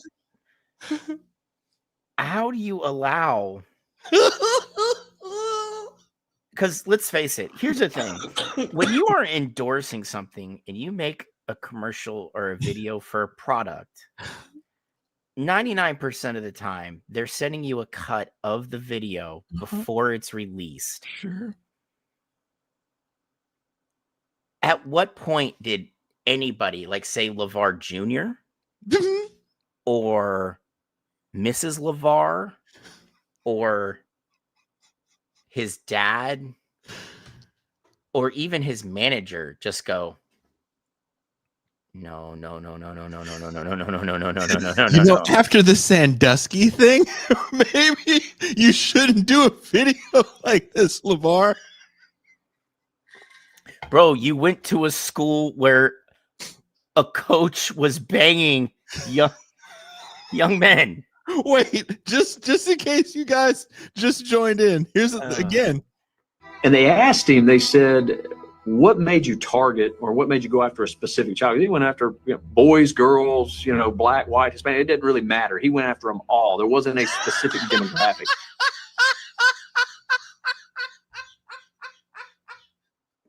Kush just said, audio video production is my passion. Wait, Sean Moon. This is for Sean Moon. This is for Sean Moon. No, my brother. Where was the person in LeVar Arrington's life that would have said that? This is a real comment. If you guys don't believe, this is LeVar Arrington's Instagram, King of the Mammals. LeVar Arrington, 46.6 thousand followers. King of the Mammals. Someone says, this video is sending the wrong impression. Good intentions, just poor delivery. Mm. LeVar Arrington responded, it's perfect delivery. Your perception is off. Read and listen. I'm with my sons. Message is very clear. The message looks like you are the person in question. LeVar Yes. Yes. The fact that your kids are there just makes you look more guilty with that track behind it. Nuri says, who went after the kids? The black dude with the Batman top? No, Nuri, this is, Philadelphia's own LeVar Arrington, Penn State legend. I'll play it again. He focused on. And the most amazing thing he said, I looked at the father. And if the father wasn't a threat, I would go after that child. That blew me away. He didn't even look at the mother. He looked at the father, and if the father wasn't a threat. So I've started telling him, hey, be a threat. That's a good thing if you're a dad. And it ends with a gunshot and LeVar getting ready to put up 235. That's... Someone says, to stop a pedo, you need to think like a weight. Yeah.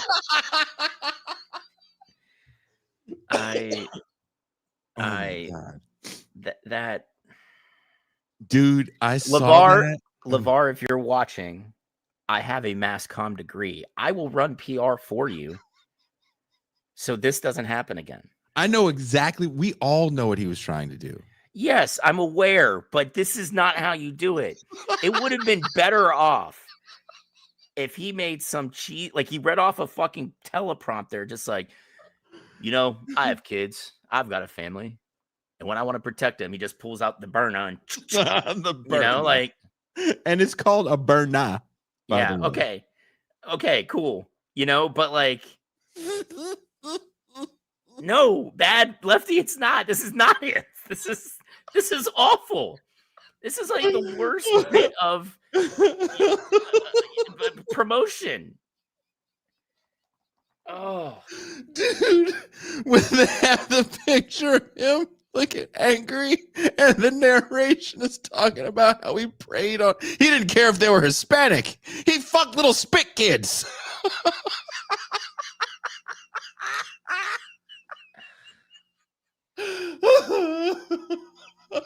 It just makes him, this entire video makes him seem like a non-prejudicial pedophile. That's all it does. When the guy tells the story, it's like there is one of those. There is a hardcore Pizzagate believing Epstein conspiracy theorist, hardcore Trump right now. That's all this, and is like, I'm gonna go get his ass. That's what I'm gonna do. I gotta protect them children's. Dude. What's so even listening to the narration, you're like, wait a minute. What's wrong with little Hispanic kids? They're not cute enough for you. Have you seen the interview? Wait, have you seen? It's a real interview. It is not AI. This dude is interviewing an MAA fight. MMA. I can't even talk. A mixed martial artist. I almost called him LeVar Burton. Thanks, LeVar Arrington. Okay, LeVar Burton would never be in a LeVar video. Burton would never do this. He would never do this. LeVar Burton is showing up with the Geordie visor and a handful of books. Okay, that's he's not doing this. But there's a MMA fighter who's being interviewed, and he says something about he was molested when he was a young kid. I forget how it comes up in the conversation. It maybe even said he was abused as a young kid. And the interviewer goes, oh, you must have been a cute kid.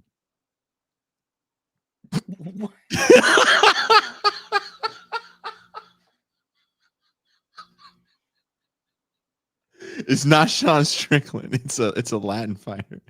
And the fighter goes, what? The interviewer.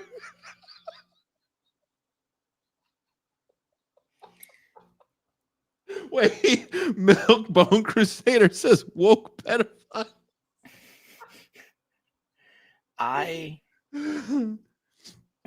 I've maintained this for many, many years. YouTube was a mistake. It gave people an avenue who had a camera and a microphone to leverage something into being well known because of clicks and Yeah. views, Yeah. so that they can interview people very poorly. Yeah. Doing an interview, there is something to it. It's not just you sitting down with another person, right? Certain interviews are more investigative. You're there to get a reaction out of this person. You're there to get information from this person. You're there to, to get their truth, so to speak, right? Other ones are just goofy shit, like 90% of what we do. It's not something everybody can do. And YouTube and Twitch, and they just said, you know what? Anybody can do it. No, because then you get dickweeds that take something like, I was raped as a child, and you get, must have been a good looking kid. Yeah. Like what the fuck? The shock in the fighter's face, because when I first saw it, I was like, is this I thought it was right now, most crazy shit I see, my first reaction is it real? Right? Yeah. Is it real? Because there's crazy shit that actually happens in the world where it's like, oh, that seems pretty real. And then there's AI crazy shit, which, yeah, it is not good. And it was a real interview. And I can't remember the fighter's name.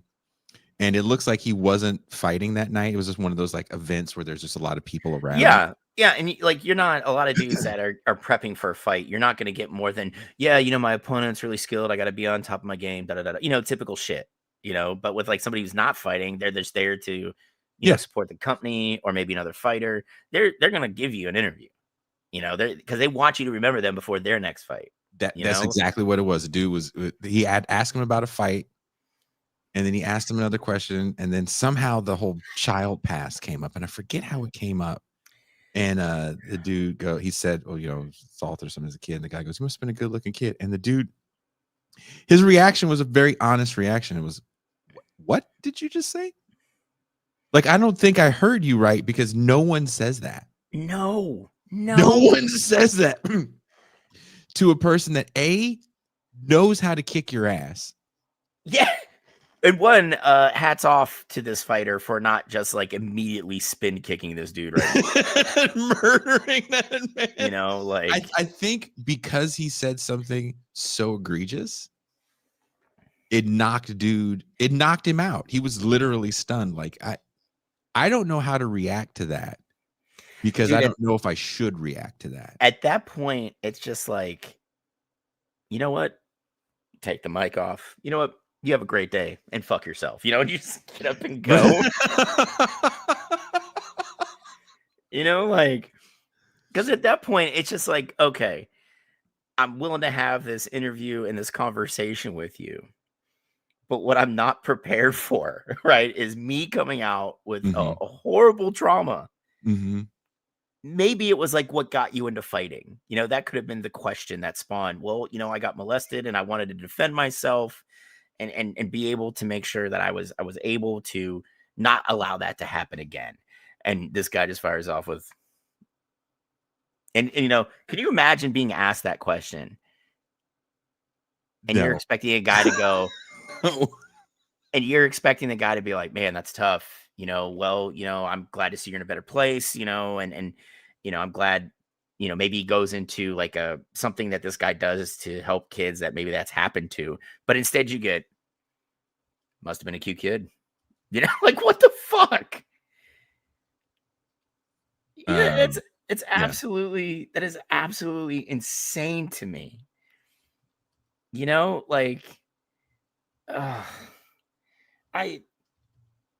an idiocracy. I'm just waiting for the corpse of MTV to be like, join us for a new reality show, getting kicked in the nuts. And I'm just, we're here. And then Trump immediately would cut in and be like, you know what? Everybody's saying food's so expensive. Well, we're going to plant more wheat. We're going to water. We're going to plant more wheat. we're going to plant more wheat and water it with Gatorade, okay? Because electrolytes are going to make the plants grow. It's what they want. And then at that point, anybody who's seen that movie is just like, it was never a comedy. It was seeing into the future. I found it, Mac. I found it. Oh my gosh. I found it. I just want you to know that it was a real thing that I saw. And so the guy was opening up about abuse, like you said, about fighting. Do you know this guy? The fighter? No, I can't really recognize him. I can't tell if it's another fighter interviewing him as well. You must have been an attractive young gentleman. What? You know, I was sexually abused as a child. You know, I mean, that's not an easy thing. you must have been an attractive young gentleman. What?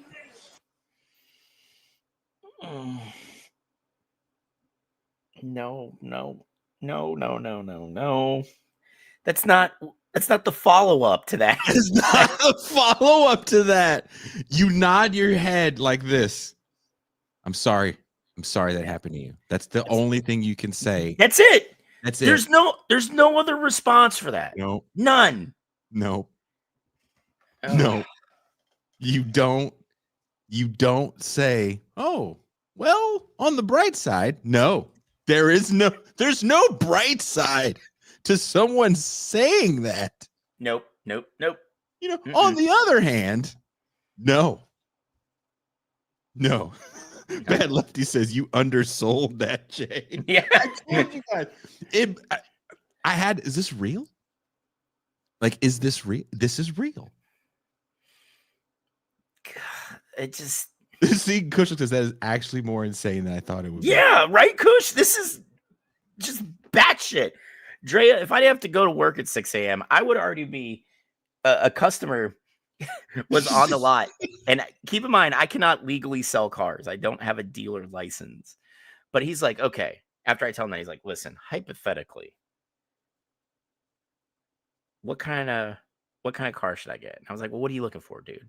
Mhm. He's like, I want a truck, but I don't want the 6.2 V8 because, you know, the issues General Motors was having with them earlier.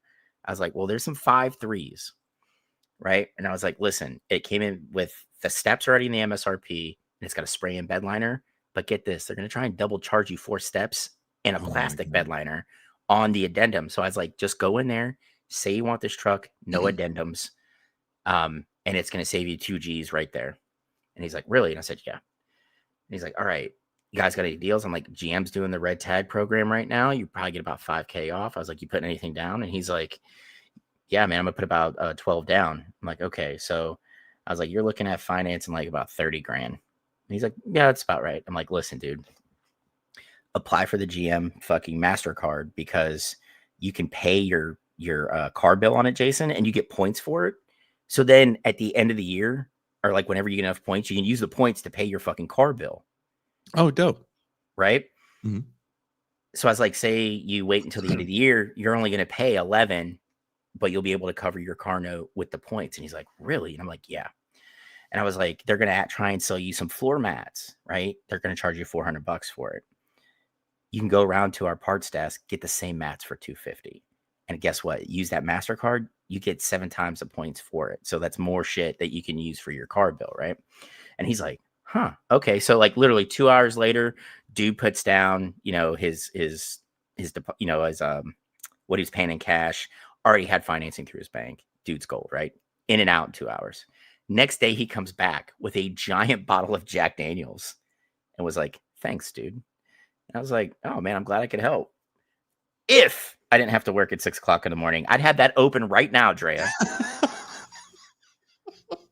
In my adult beverage cup, you guys know it. It looks like the coffee cup from New York.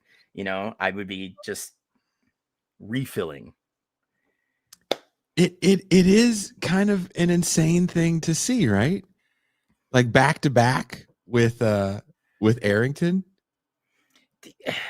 You're like, wait a minute, these people should know better.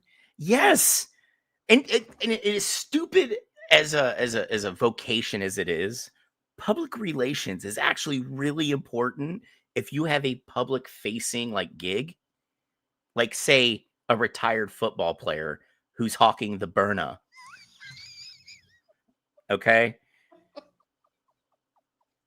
He was a professional athlete who had an agent who worked at an agency that had a PR wing.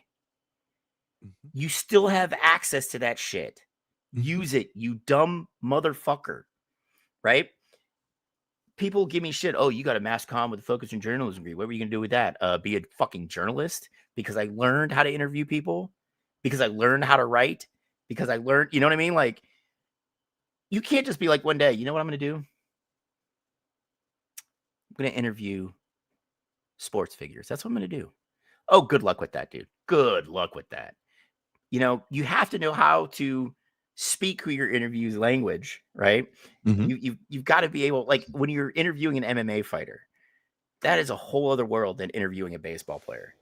It's a whole other world than interviewing a football player, you know? This guy, I don't give a fuck how yoked he looked. Maybe he was a fighter. That's the worst guy to have interviewing another fighter. It really is. Right? Because he doesn't know a follow-up question to, well, I was sexually abused as a child. He's just like, well, you must have been a cute kid. Like, what the fuck? No, you are that's a really important point. You could tell, know? dude he wasn't trained, and people don't care. No, they don't, and they think it's okay, especially when we're talking about athletes, and we've spoken about this before. A lot of it has to do with the freedom of the internet to just say whatever comes to mind, right? Because you have an anonymous thing. You get dickheads who somehow fall into interviews with athletes, and they just say whatever they want, right? You don't have to like the guy, right? I'm gonna tell you this right now, as someone who still wants to break into sports journalism.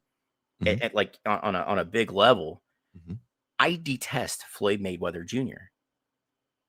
But if some outlet was like, we want you to go interview Floyd Mayweather Jr., I'm going to do it. In a fucking heartbeat. Right? One, it's my job. And two, you don't just have to fucking suck this guy's dick. Right? You can point out all his foibles. Like maybe ask him, why do you make it a thing to just, I don't know, beat on your partners? And you could do that without saying, well, you're a fucking piece of shit wife abuser, right? You know what I mean? Like there's an art into the interview to getting into those deep questions that aren't going to be so glamorizing of who you're interviewing, you know? And you got to be able to do that. And most of these people that land these interviews now don't know how to do it. No, because I don't think people care so much to hear interesting conversations. There's a podcast that's way bigger than most shows people here watch, and it's a bunch of tween boys that interview heads of state, other big internet personalities. They're tween boys. Why the fuck do I care about what kids that, you know, still don't know to wash under their balls are asking? That are running around school saying 6'7" all day. Oh my God. Is that really who you want to have a thought-provoking interview? Yeah. Fuck. Is that who you want to talk to Nicolas Maduro during these trying times with the United States? Hey, Kamala Harris. Did you watch cartoons? Yeah. 6'7". And then they start flossing. And they're just like, oh, like, what the yo?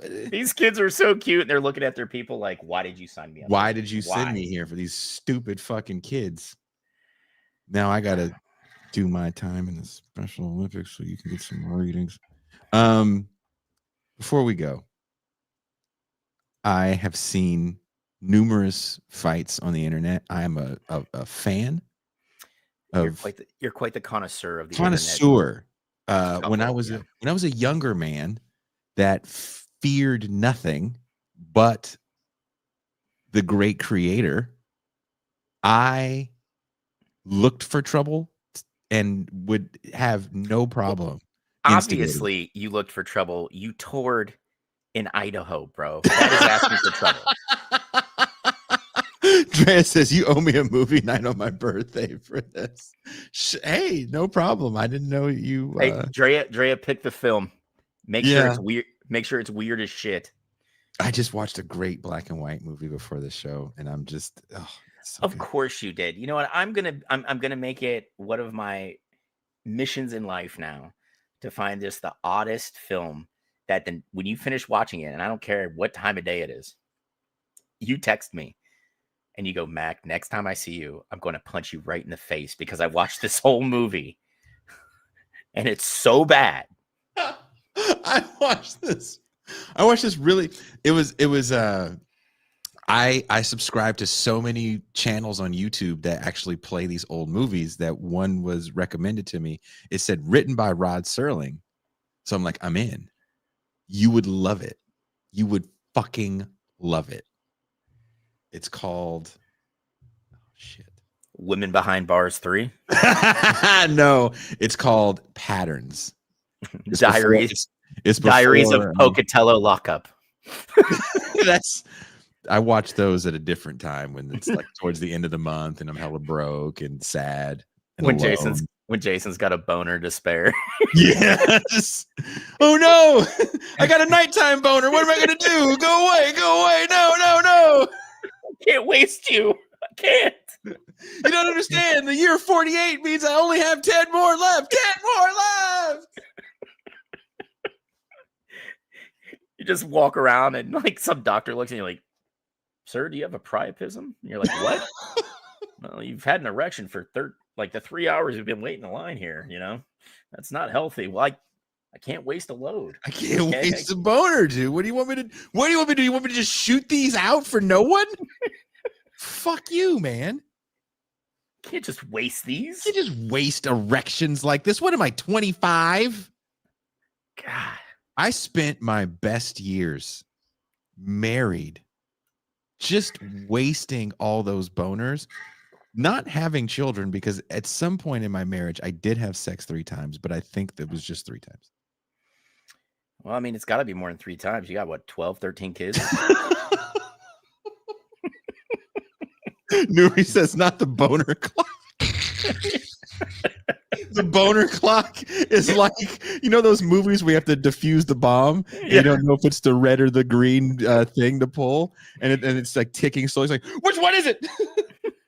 Is it the shaft or the balls? Is it the shaft or the balls?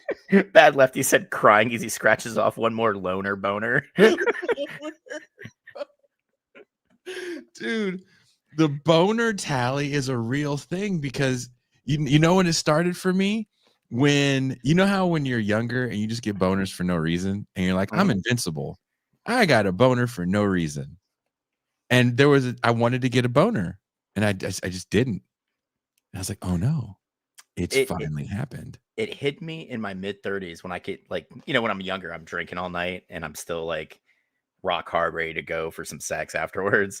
When I started drinking, like if I drank heavily, it's like, oh no, it's not working. This is not good. That's when I knew we don't waste these anymore. You can't waste. Because then you get in your head and dude. It's the worst. It's like bad for your mental health because you're just sitting there like, what if this means it doesn't work at all? Right. And I'm literally sitting there like this, like you just did, like talking to my dick like it's a fucking one of those meetings where they go over your production. Yeah. So, Dick, listen, man. I know we were out. I know we drank a lot last night, but she was super hot and you nothing. Like, what's going on? We've had great production in years up to this.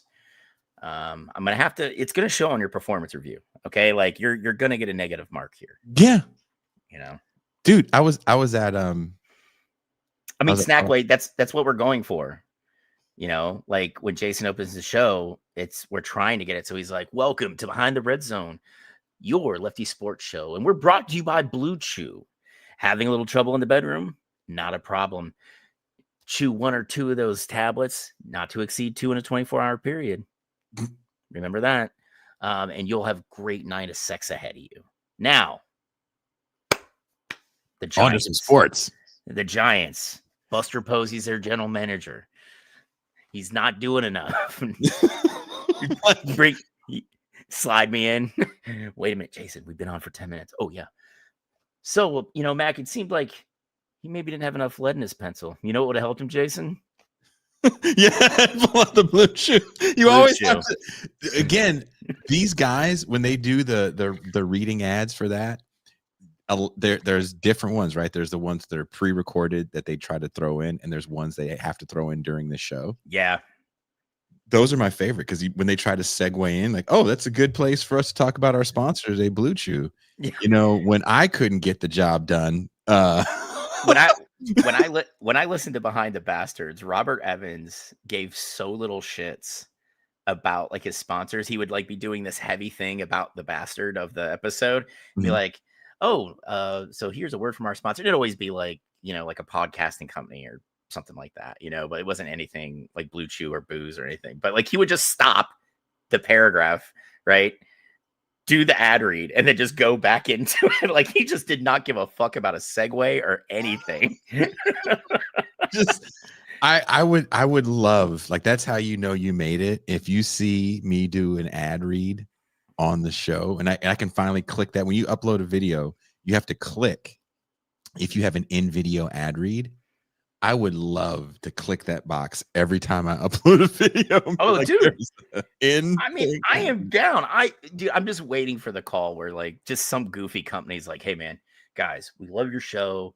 Like, we see there's always just one woman in chat. We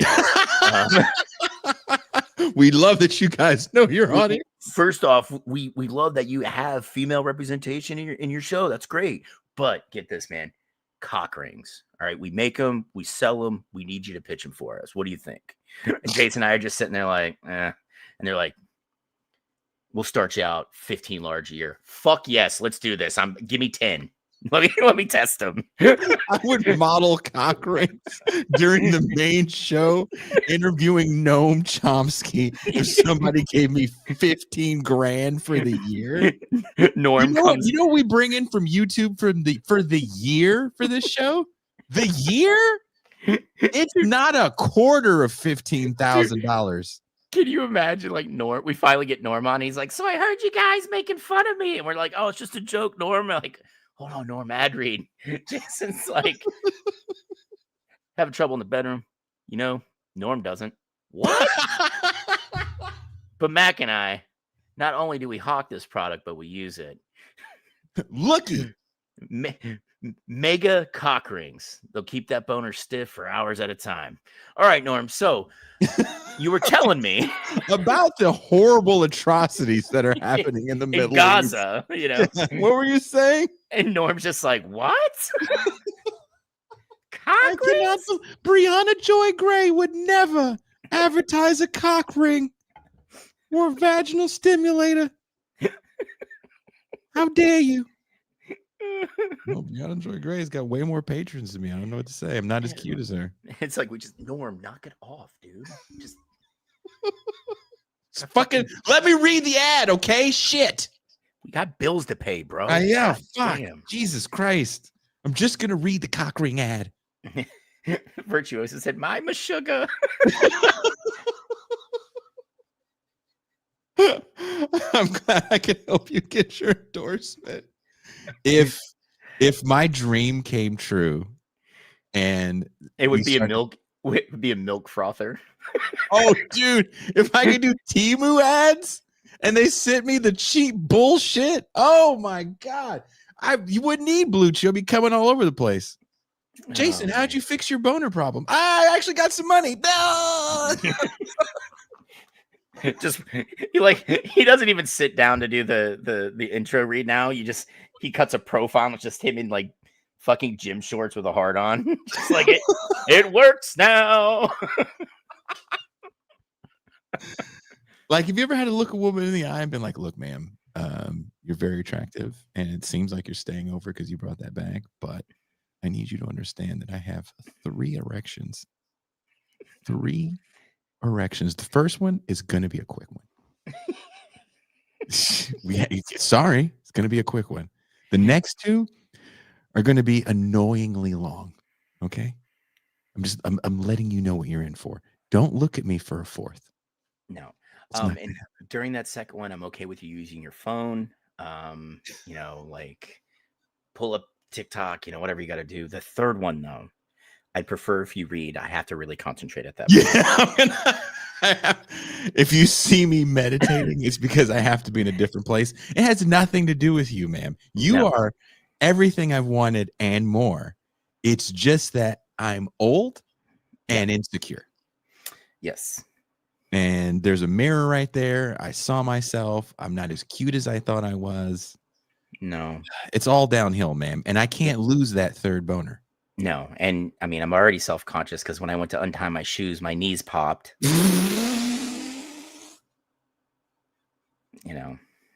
Can you imagine? You're just having this passionate makeout session and you try to take shit off and you're like, hold on. I have to pull my leg up to get my shoe off. Hold on. Just you're like making out on the couch, like, let's go to the bedroom. And you get up, it's like, oh. Just sounds like Rice Krispies when you pour milk on them.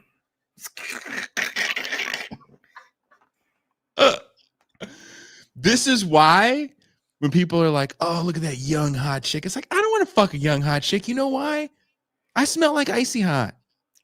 Hey, dude, my buddy was like, why don't you ever just like mess around with young girls that like come up and hit on you? And I'm like, dude, when I stand up, you won't be able to hear it because the music's loud, but my knees are going to crack. Probably my back too.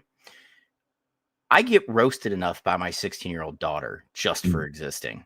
The last thing I want to do is have a potential sexual partner roast me on the way to the bed.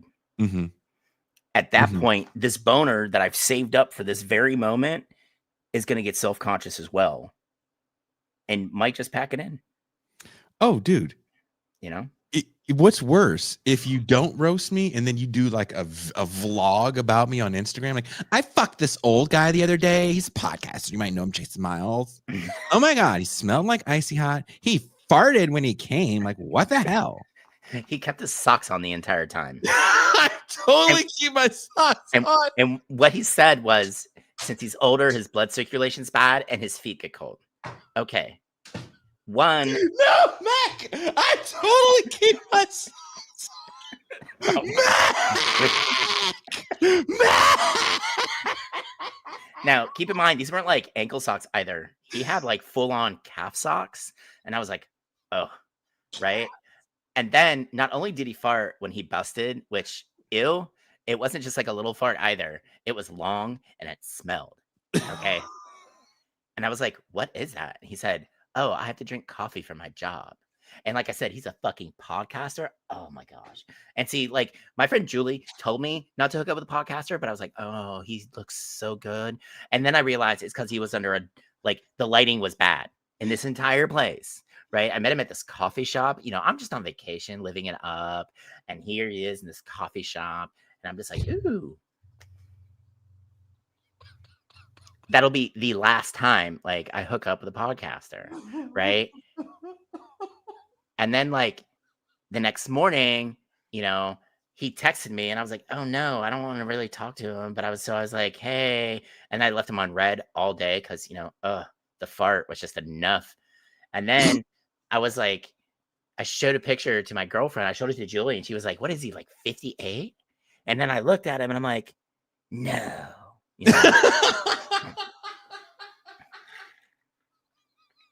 A sock wearing farter. I'm a sock wearing farter. I mean, I hope you're not like, and you just hear.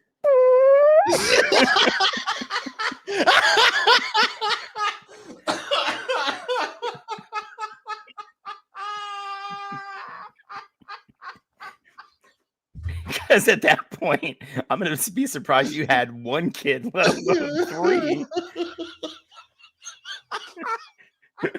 Coach said, watch your mouth, young lady. These are Bomba socks. Ad read. Wait. Can you imagine? You just like you went to the nice, like you take her to the Brazilian steakhouse and you're just like, oh yeah, it's awesome. When you go back and you do it, and then she falls asleep, but you can't go to sleep because you have the meat sweats. and You gotta shit. you have to shit. You're like, I can't shit with this new chick in my house. And then so you try to fart it out and you sneak a fart out of the bed, but you're under the covers. So you've created this napalm. You inadvertently fucking Dutch oven this poor girl. You've accidentally Dutched oven your date that you've texted your friends like, oh dude, she's super cool, she's hella cool, and then she like moves around in her sleep. You can tell this really happened to me because it's so deep. Just really, and then he like moves around, and the fart is so potent, and the gaseous fumes that are caught in the fucking blanket, they hit her, and it wakes her up. You're never gonna get a second date after that. No, you're not. Even if you blame it on her, she knows. She'll lay there sitting there for a second, like maybe no, that's not me. That is not me. You would try to play, oh, looks like someone's a sleep farter over there. I didn't think we were that close yet. You would blame it on Oh my god. Oh my god. So before my last deployment, I had this apartment we all hung out at, right? And I had my bedroom and I had a couch that like unfolded into a bed. So like if anybody got too drunk, they could just like sleep it off there. So one of my buddies lived in the barracks and he had a roommate. So he's like, dude, man, we're all going out. I'm meeting this chick. Like, I can't bring her back to the bricks. And I was like, why? You guys do it all the time. He's like, no, man, I can't do it. I was like, fuck it. You could use my couch. Right. And he's like, well, I don't want to fuck on your couch. I'm like, it rolls into a bed, dude. Just pull the sheet off. I'll wash it when you're done, whatever. He's like, cool, man. So like, I fucking get a taxi back. And I was just like, hey, man, spare key is like under the mat. Just let yourself in, lock the fucking door. So I'm asleep, man. And I woke up a couple times and I'm like, all right, he's getting it. Good for him. And I roll over, go back to bed. But like it's 6:30 in the morning, I just hear her screaming, right? And I immediately think, I hope he didn't do something fucking like to hurt her, you know, or so I go out there, she's butt ass naked, and she's just ah. And I was like, why are you yelling? I live in an apartment. If you wake my fucking neighbors up, dude, I'll get evicted. She's like, he pissed all over me. What? Right? And I looked at him and I was like, bro. He's drunk? Like, dude, he pissed himself while I was sleeping. Right?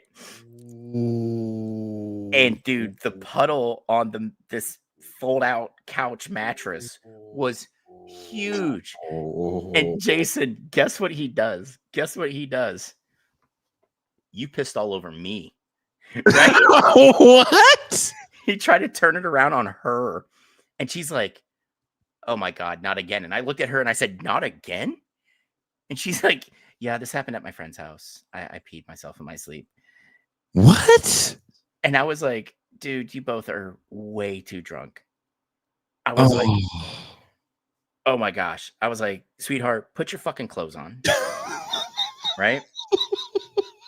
Put your clothes on. You are butt ass naked. I was not supposed to be here to see you naked. Like she's like, oh, okay, thank you. And then she's like, goes to the bathroom. I hear her in the fucking bathtub. Right? And she's like, hey, can I borrow some shorts? And I was like, okay. You can have some shorts. So like I give her like a pair of like army PT shorts and like a plain white t-shirt. And I went to my buddy and I'm like, did she really piss on you? He's like, nah, dude. Yeah. Was he drunk or he had a pee dream? Oh, dude, he was just probably both. Right.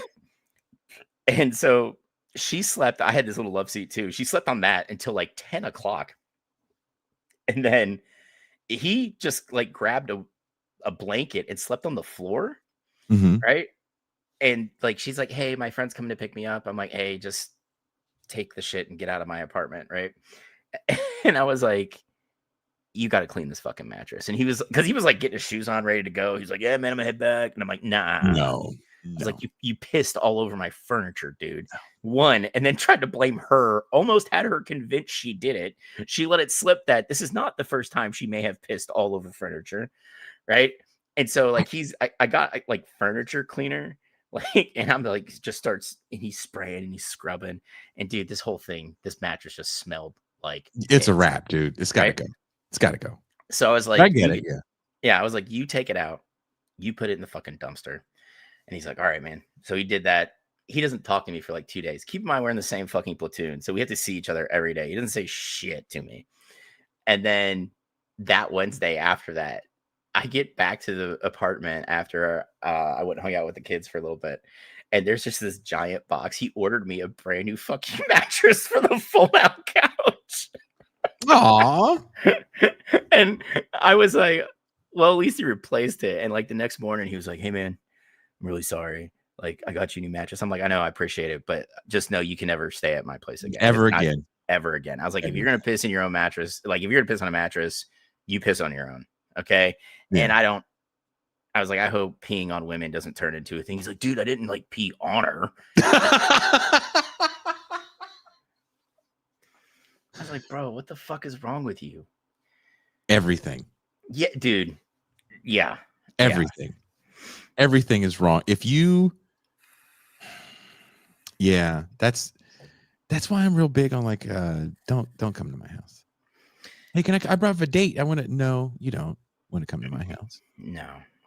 Actually, what I'll do is I'll set out 2 folding chairs under my deck and we could talk from there. You don't get to come in here. She might pee all over. Come to my house and piss all over the place. Pee all over my floor. You fuck someone and piss on my floor? Am I couch? Nah, man. There's levels to this shit, and that is going over everyone. Dude, that's some soldier shit, man. And that's what people like. It kills me with like the soldier worship in this country. I'm like, if you would only know what Jimmy did this weekend, it would make your eyeballs roll back in your head until you saw your fucking brain. You know, like soldiers are they have so much discipline, and oh, do they? I wrote something about that recently that is going to be published in a couple weeks. Like, dude, I can't tell you how many times I showed up to a division run, not leaving the bar until 2, sleeping in my truck, waking up a half hour before the run when we're supposed to be like in formation an hour prior, sneaking in, reeking of fucking booze, unshaven, doing the run, puking 3 times, sneaking away so I can shave real quick, get back into the end of like the run formation, like literally leaned up on somebody like, you know, and my first sergeant catching me like after lunch when I've snuck off to my car to drink like 2 beers to kind of take the fucking edge off. And he's like, how fucked up did you get last night? First sergeant, what are you talking about? I would never. I was in the run. He's like, yeah, I heard a lot of vomiting back there. And I was like, I don't know, man. And like, heat stroke. Yeah, dude, I was just like, that's some soldier shit. Soldier shit is going to your buddy's house, having sex with a girl and peeing on her, whether intentionally or not. Soldier stuff is, here's another one that I had to I actually didn't go out that weekend. I stayed home. 10:30, I get a call from fucking Fayetteville PD.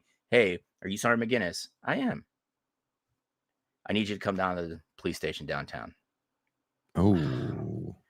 Fuck me. Can you tell me what happened? I'll tell you when you get here. Ugh. So I fucking, put the sneakers on, get the fucking hoodie on, go down there. I was like, I was just going to stay home, watch some fucking TV, chill out. And I get there and it's a brand new private, brand new. Literally got him on Monday morning. He fucking couldn't wait to get his dick sucked. So he decided just to stand outside his car. Don't say that.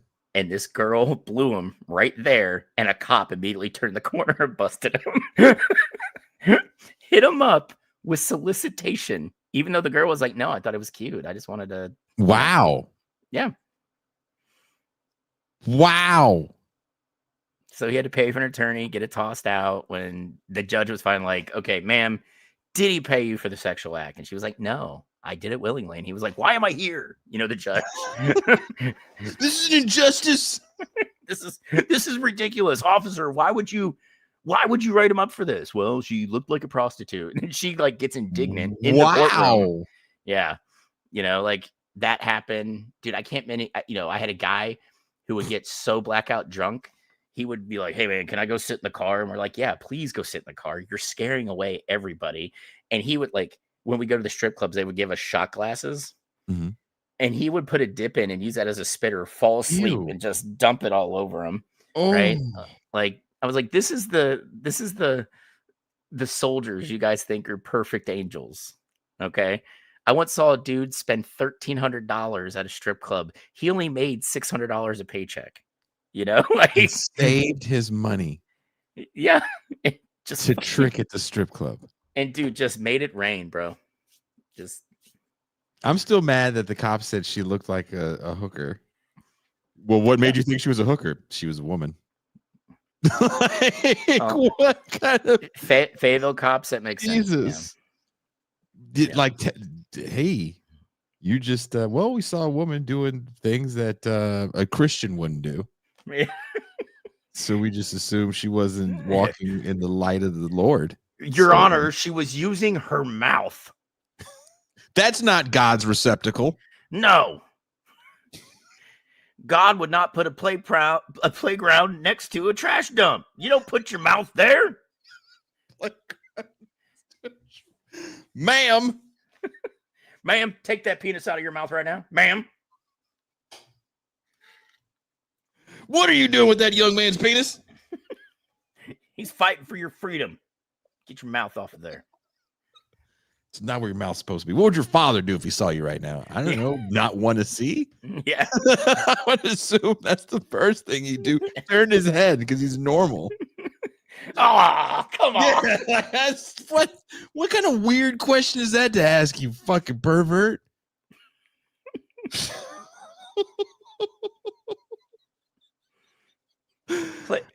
Oh my God. Mac. But like this is what like that. Honestly, I know that was a weird tangent, guys. But like when I see all this like hero worship of like vets and service members, the whole time I'm thinking, I've literally seen a soldier like pull ones out of a stripper's G-string, not on the side, but right in her butthole. Right? Like, come on.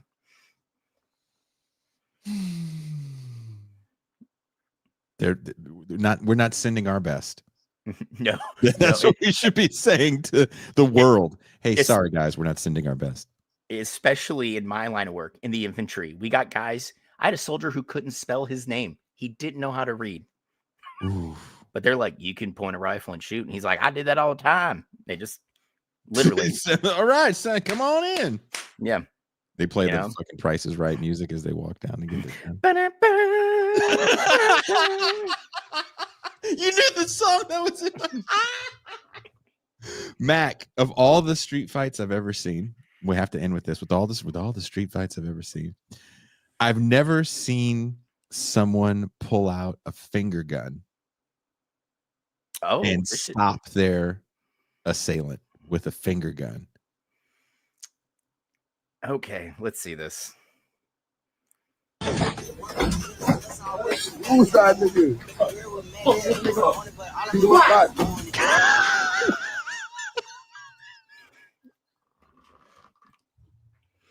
And he did the sound effect too. He did. Mac. How? He cocked the finger gun and did the sound effect.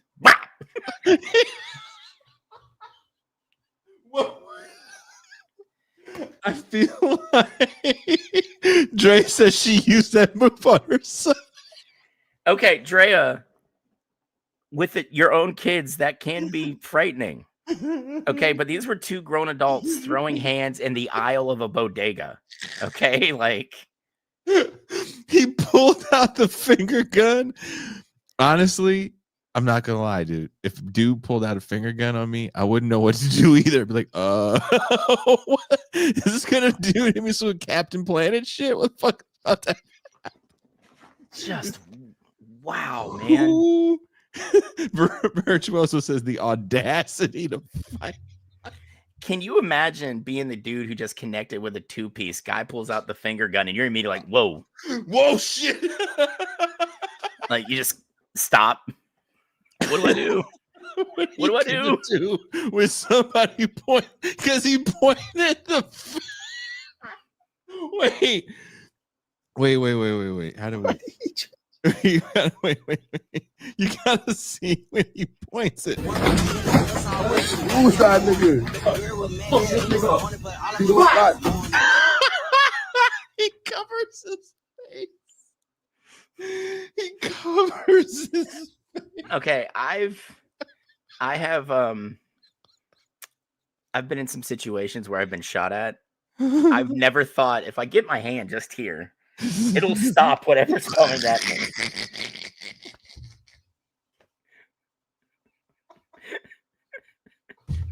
I just put my Just get my hand up.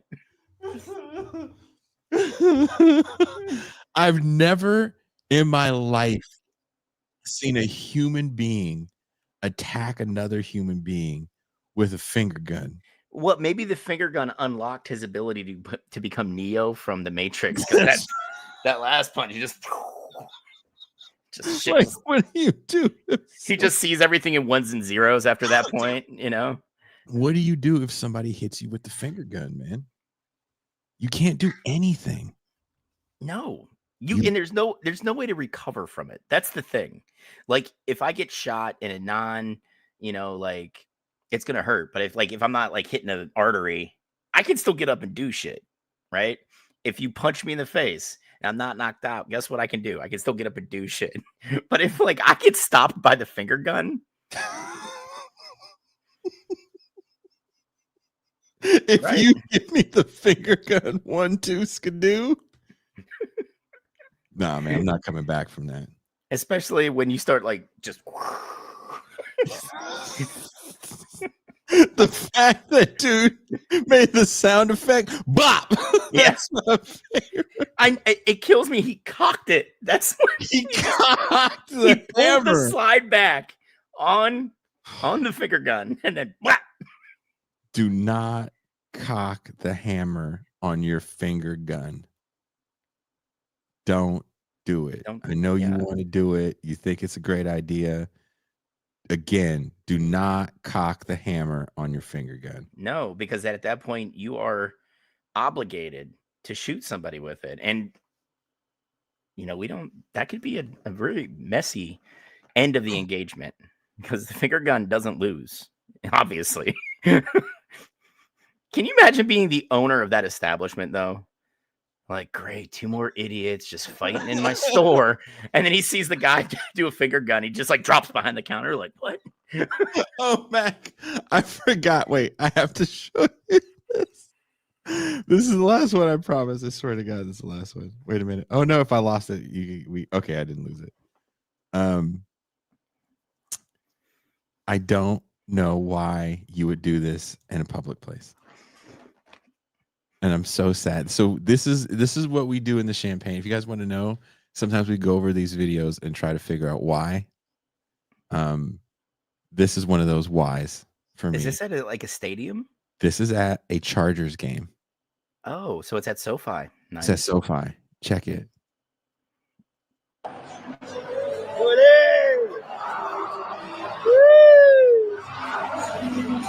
Hay que agarrar turno como van llegando. Hay que agarrar turno como van llegando.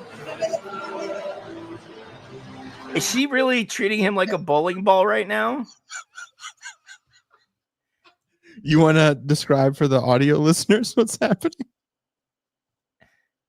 2 patrons of one of the loveliest stadiums in professional sports, SoFi Stadium. Red says she's giving him the finger gun. They are not utilizing their seat, but standing on them. Mm-hmm. And the gentleman in this illustrious pair seems to be standing there, maybe drinking something I can't see behind the caption, while his lady friend is 2 knuckles deep into his butthole. Nuri says, "Hey, get your prostate checked when you can, fellas." Maybe she's a doctor. Jason, I have to ask: is she wearing pants? She is wearing pants. They're white pants. They're like white pant legging things. Okay, that makes more sense. She's a little rumped out and back. Okay, well, this is also what happens. Prison Connect. Yeah, I mean, Mick Rubbs also brought up a good point. The guy might be in the infantry, so Mac, this is why these dudes is on Prison Connect now. Yeah. Because they want the finger gun in the dump truck during the sporting event. In the dump truck. See, and this is the thing. You go to Prison Connect, and the first words out of your mouth were, "So how friendly were you with your fellow inmates?" And if she goes, "Enough to where I can put 3 fingers in your butthole," you might have a keeper there. You might just have a keeper. That, or you have someone that can hide a lot of things in your butt. In the prison pocket. Yeah. In the prison pocket. And Nuri, let us not judge her. It might be an odd place for a proctologist, but who are you to judge this woman making sure he doesn't have cancer? Political Pain just came in. He said, "Whoa, bro." Yeah. You came in a little late, Joe. Look at this. Look at this. It's still there.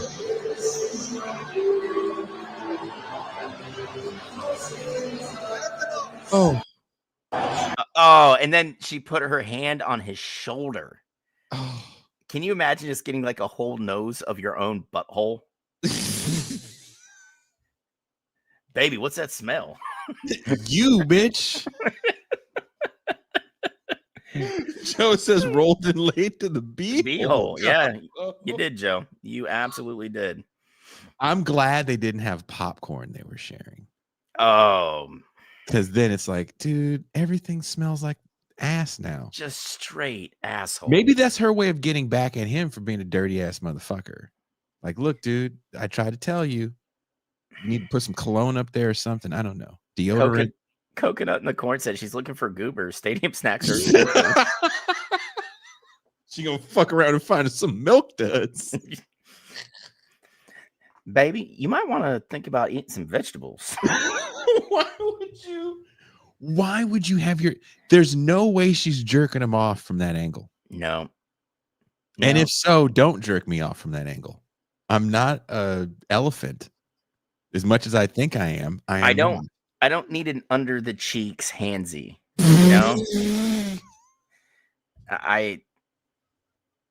Especially considering how expensive tickets are in SoFi. It's like, woman, you could wait till we get to the car. I'm going to enjoy this entire game. We paid $1,100 for these nosebleed seats. Coach Lick says, well, that's actually possible. Look, man, I'm not trying to figure out, hey, honey, give me a hand job from the back like you did last time. Makes me feel like there's 2 people. McRubb said the dreaded reach under. When you do it from down under, it makes me feel like you're somebody else.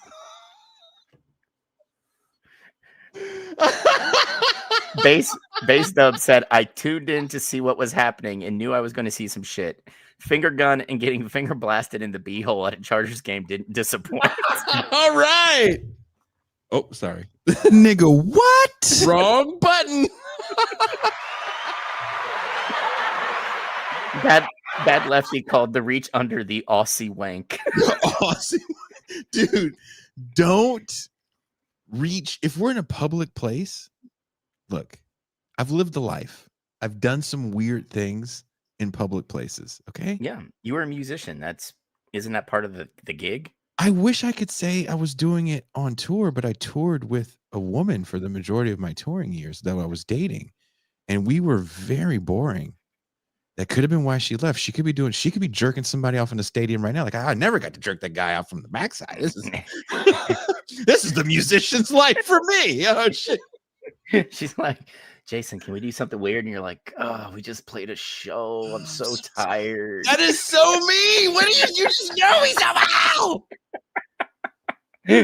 You called him with the fucking socks earlier? That is so Wait, can we do some weird shit where I jerk you off from the back like some fucking magic shit where I pull your cock out like it's a rabbit in a hat? No, you're not gonna rabbit hat my dick. What the fuck is wrong with you, lady?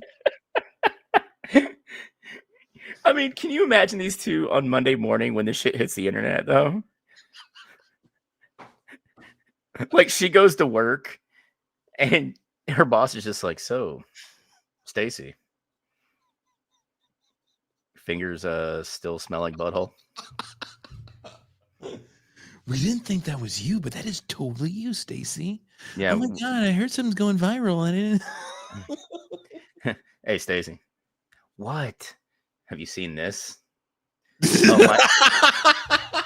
You have a meeting? Yeah, it's an all hands on deck meeting. We have to go into the meeting room right now.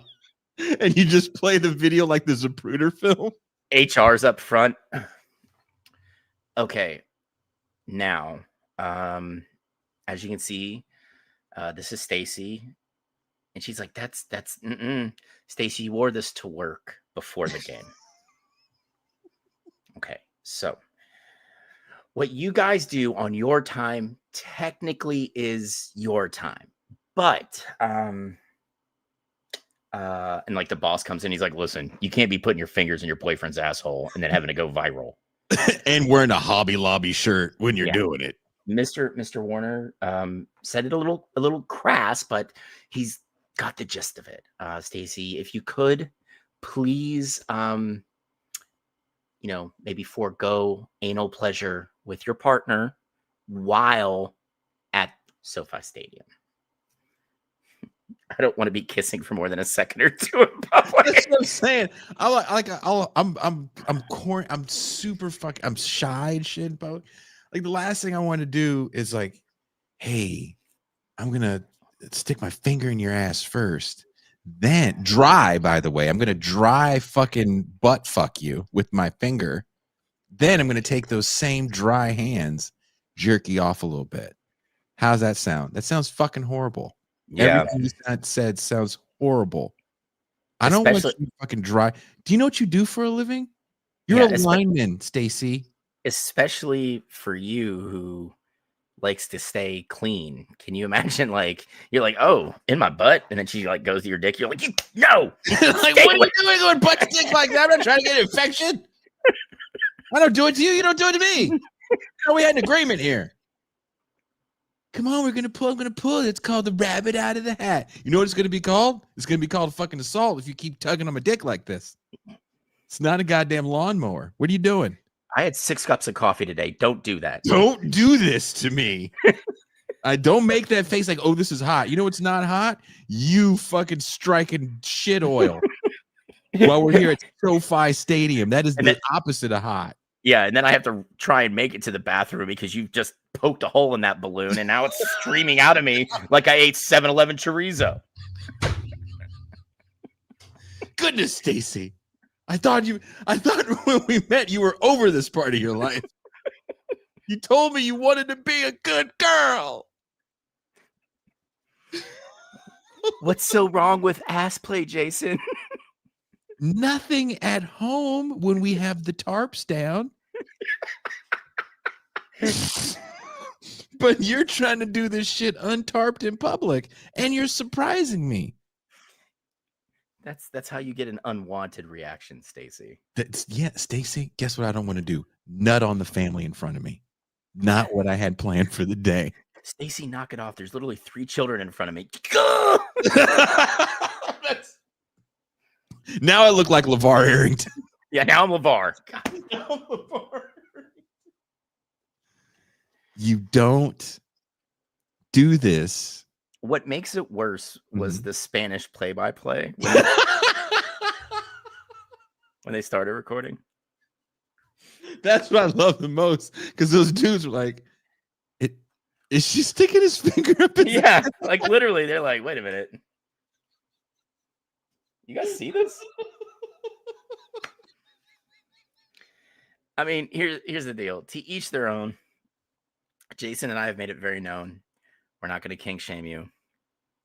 If you're into butt play, be into butt play. Be into butt play.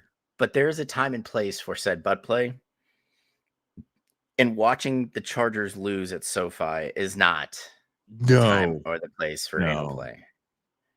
No. You know? Can you imagine if you like are a diehard Chargers fan and they're getting blown out, and then your girl's like, fucking Herbert, fucking Harbaugh's not doing his job, honey. I'll do that thing you like. What? Yeah. Here? Now? I mean, it might make me feel better. All right. Mick Grubb said, I'd argue a Chargers game is the place because there ain't shit else to do. Did you see what Pat Lefty said? I'll do that thing you like. He said, shutting up.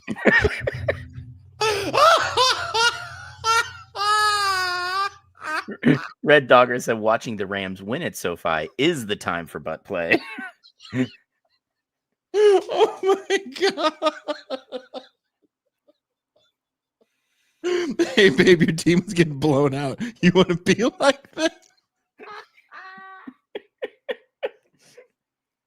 Can you imagine the teasing that happened to that guy? Like, hey, no, not you, the guy that likes to get pegged. Hey.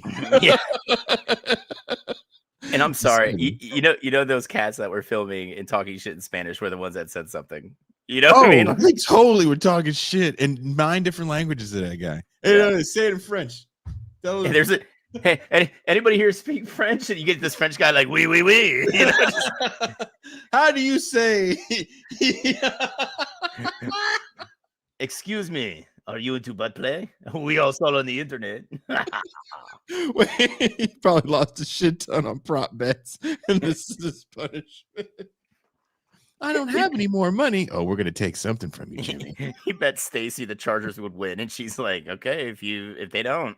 Can you imagine if that was the thing? Like the Chargers would get blown out. He's like, hey, well, it looks like you won again. Shucky darn. Oh no. Oh, I lost. And he's just like, you see him loosen up his belt a little. He's just like, get in there. Dude, he wore the perfect pants for the event. Look at that. Buddy!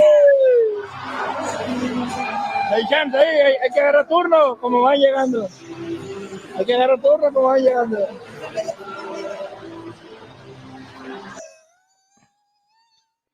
And the thing is, it's got to be the end of the game because they're playing closing time, dude. Closing time. Oh, Joe says this is definitely white people. Mm-hmm. Yeah. I don't know who. I don't want to be around anyone that wants to go to the old ball game and start doing weird butt shit like that next to me. Yeah, I'm good. I just like if you want to like get weird in the car in the parking lot. Okay, all down, all day. Yeah, all day. You know, I will definitely use one of the boners for that. Oh, dude, yeah.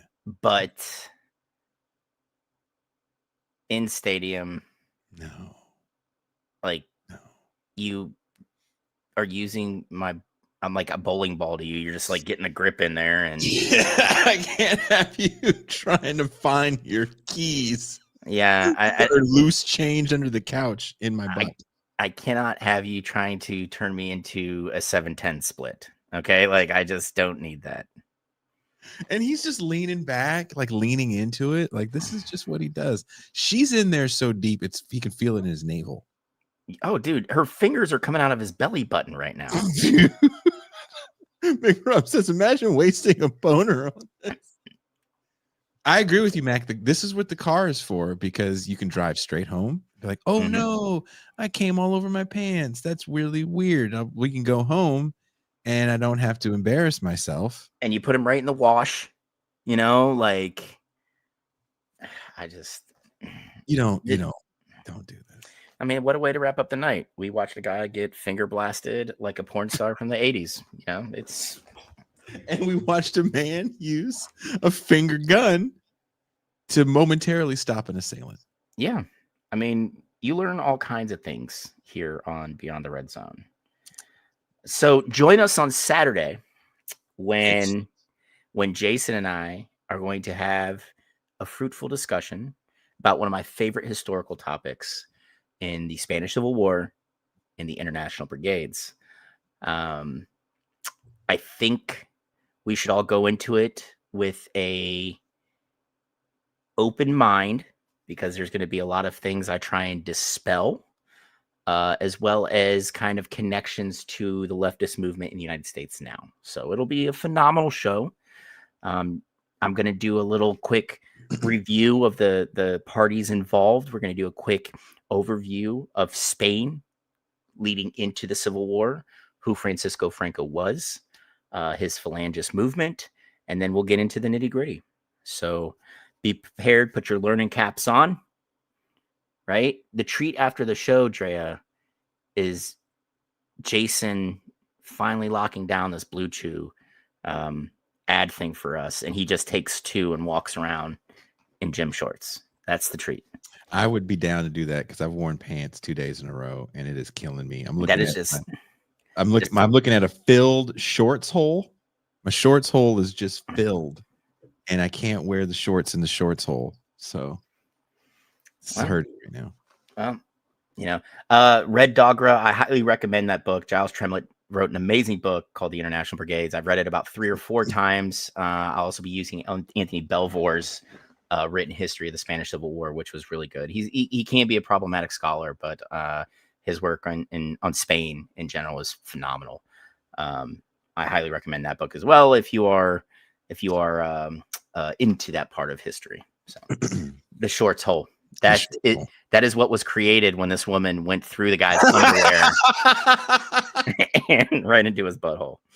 So. There's a hole for my clothes, Kushlik, if you must know. There's the t-shirt hole, and there's the pants hole, and there's the shorts hole, and the sleepy time pants hole. Sleepy time pants hole. So, but I love you guys. It was great to be back. Jason's been putting out some great shit on Wednesday, so you just got to be patient. We talked some great sports tonight. We did get a little off track at the end, but that's okay. That's what we do. But we did get some good sports talking today. See, we're getting better. It's only a matter of time before someone reaches out and plucks us out of obscurity and puts us on Sirius XM. Only a matter of time. Cross your fingers. Keep them out of people's butts. That's right. Definitely don't cross them and then go into the butt. Yeah. Oh God, don't do that. No, that is bad. Mac, I'm super excited to see History Mac on Saturday and get some good sleep. I love you. I will, brother. I love you too, man. Peace. I love everybody. Y'all take it easy. Be good. Make good decisions. Out.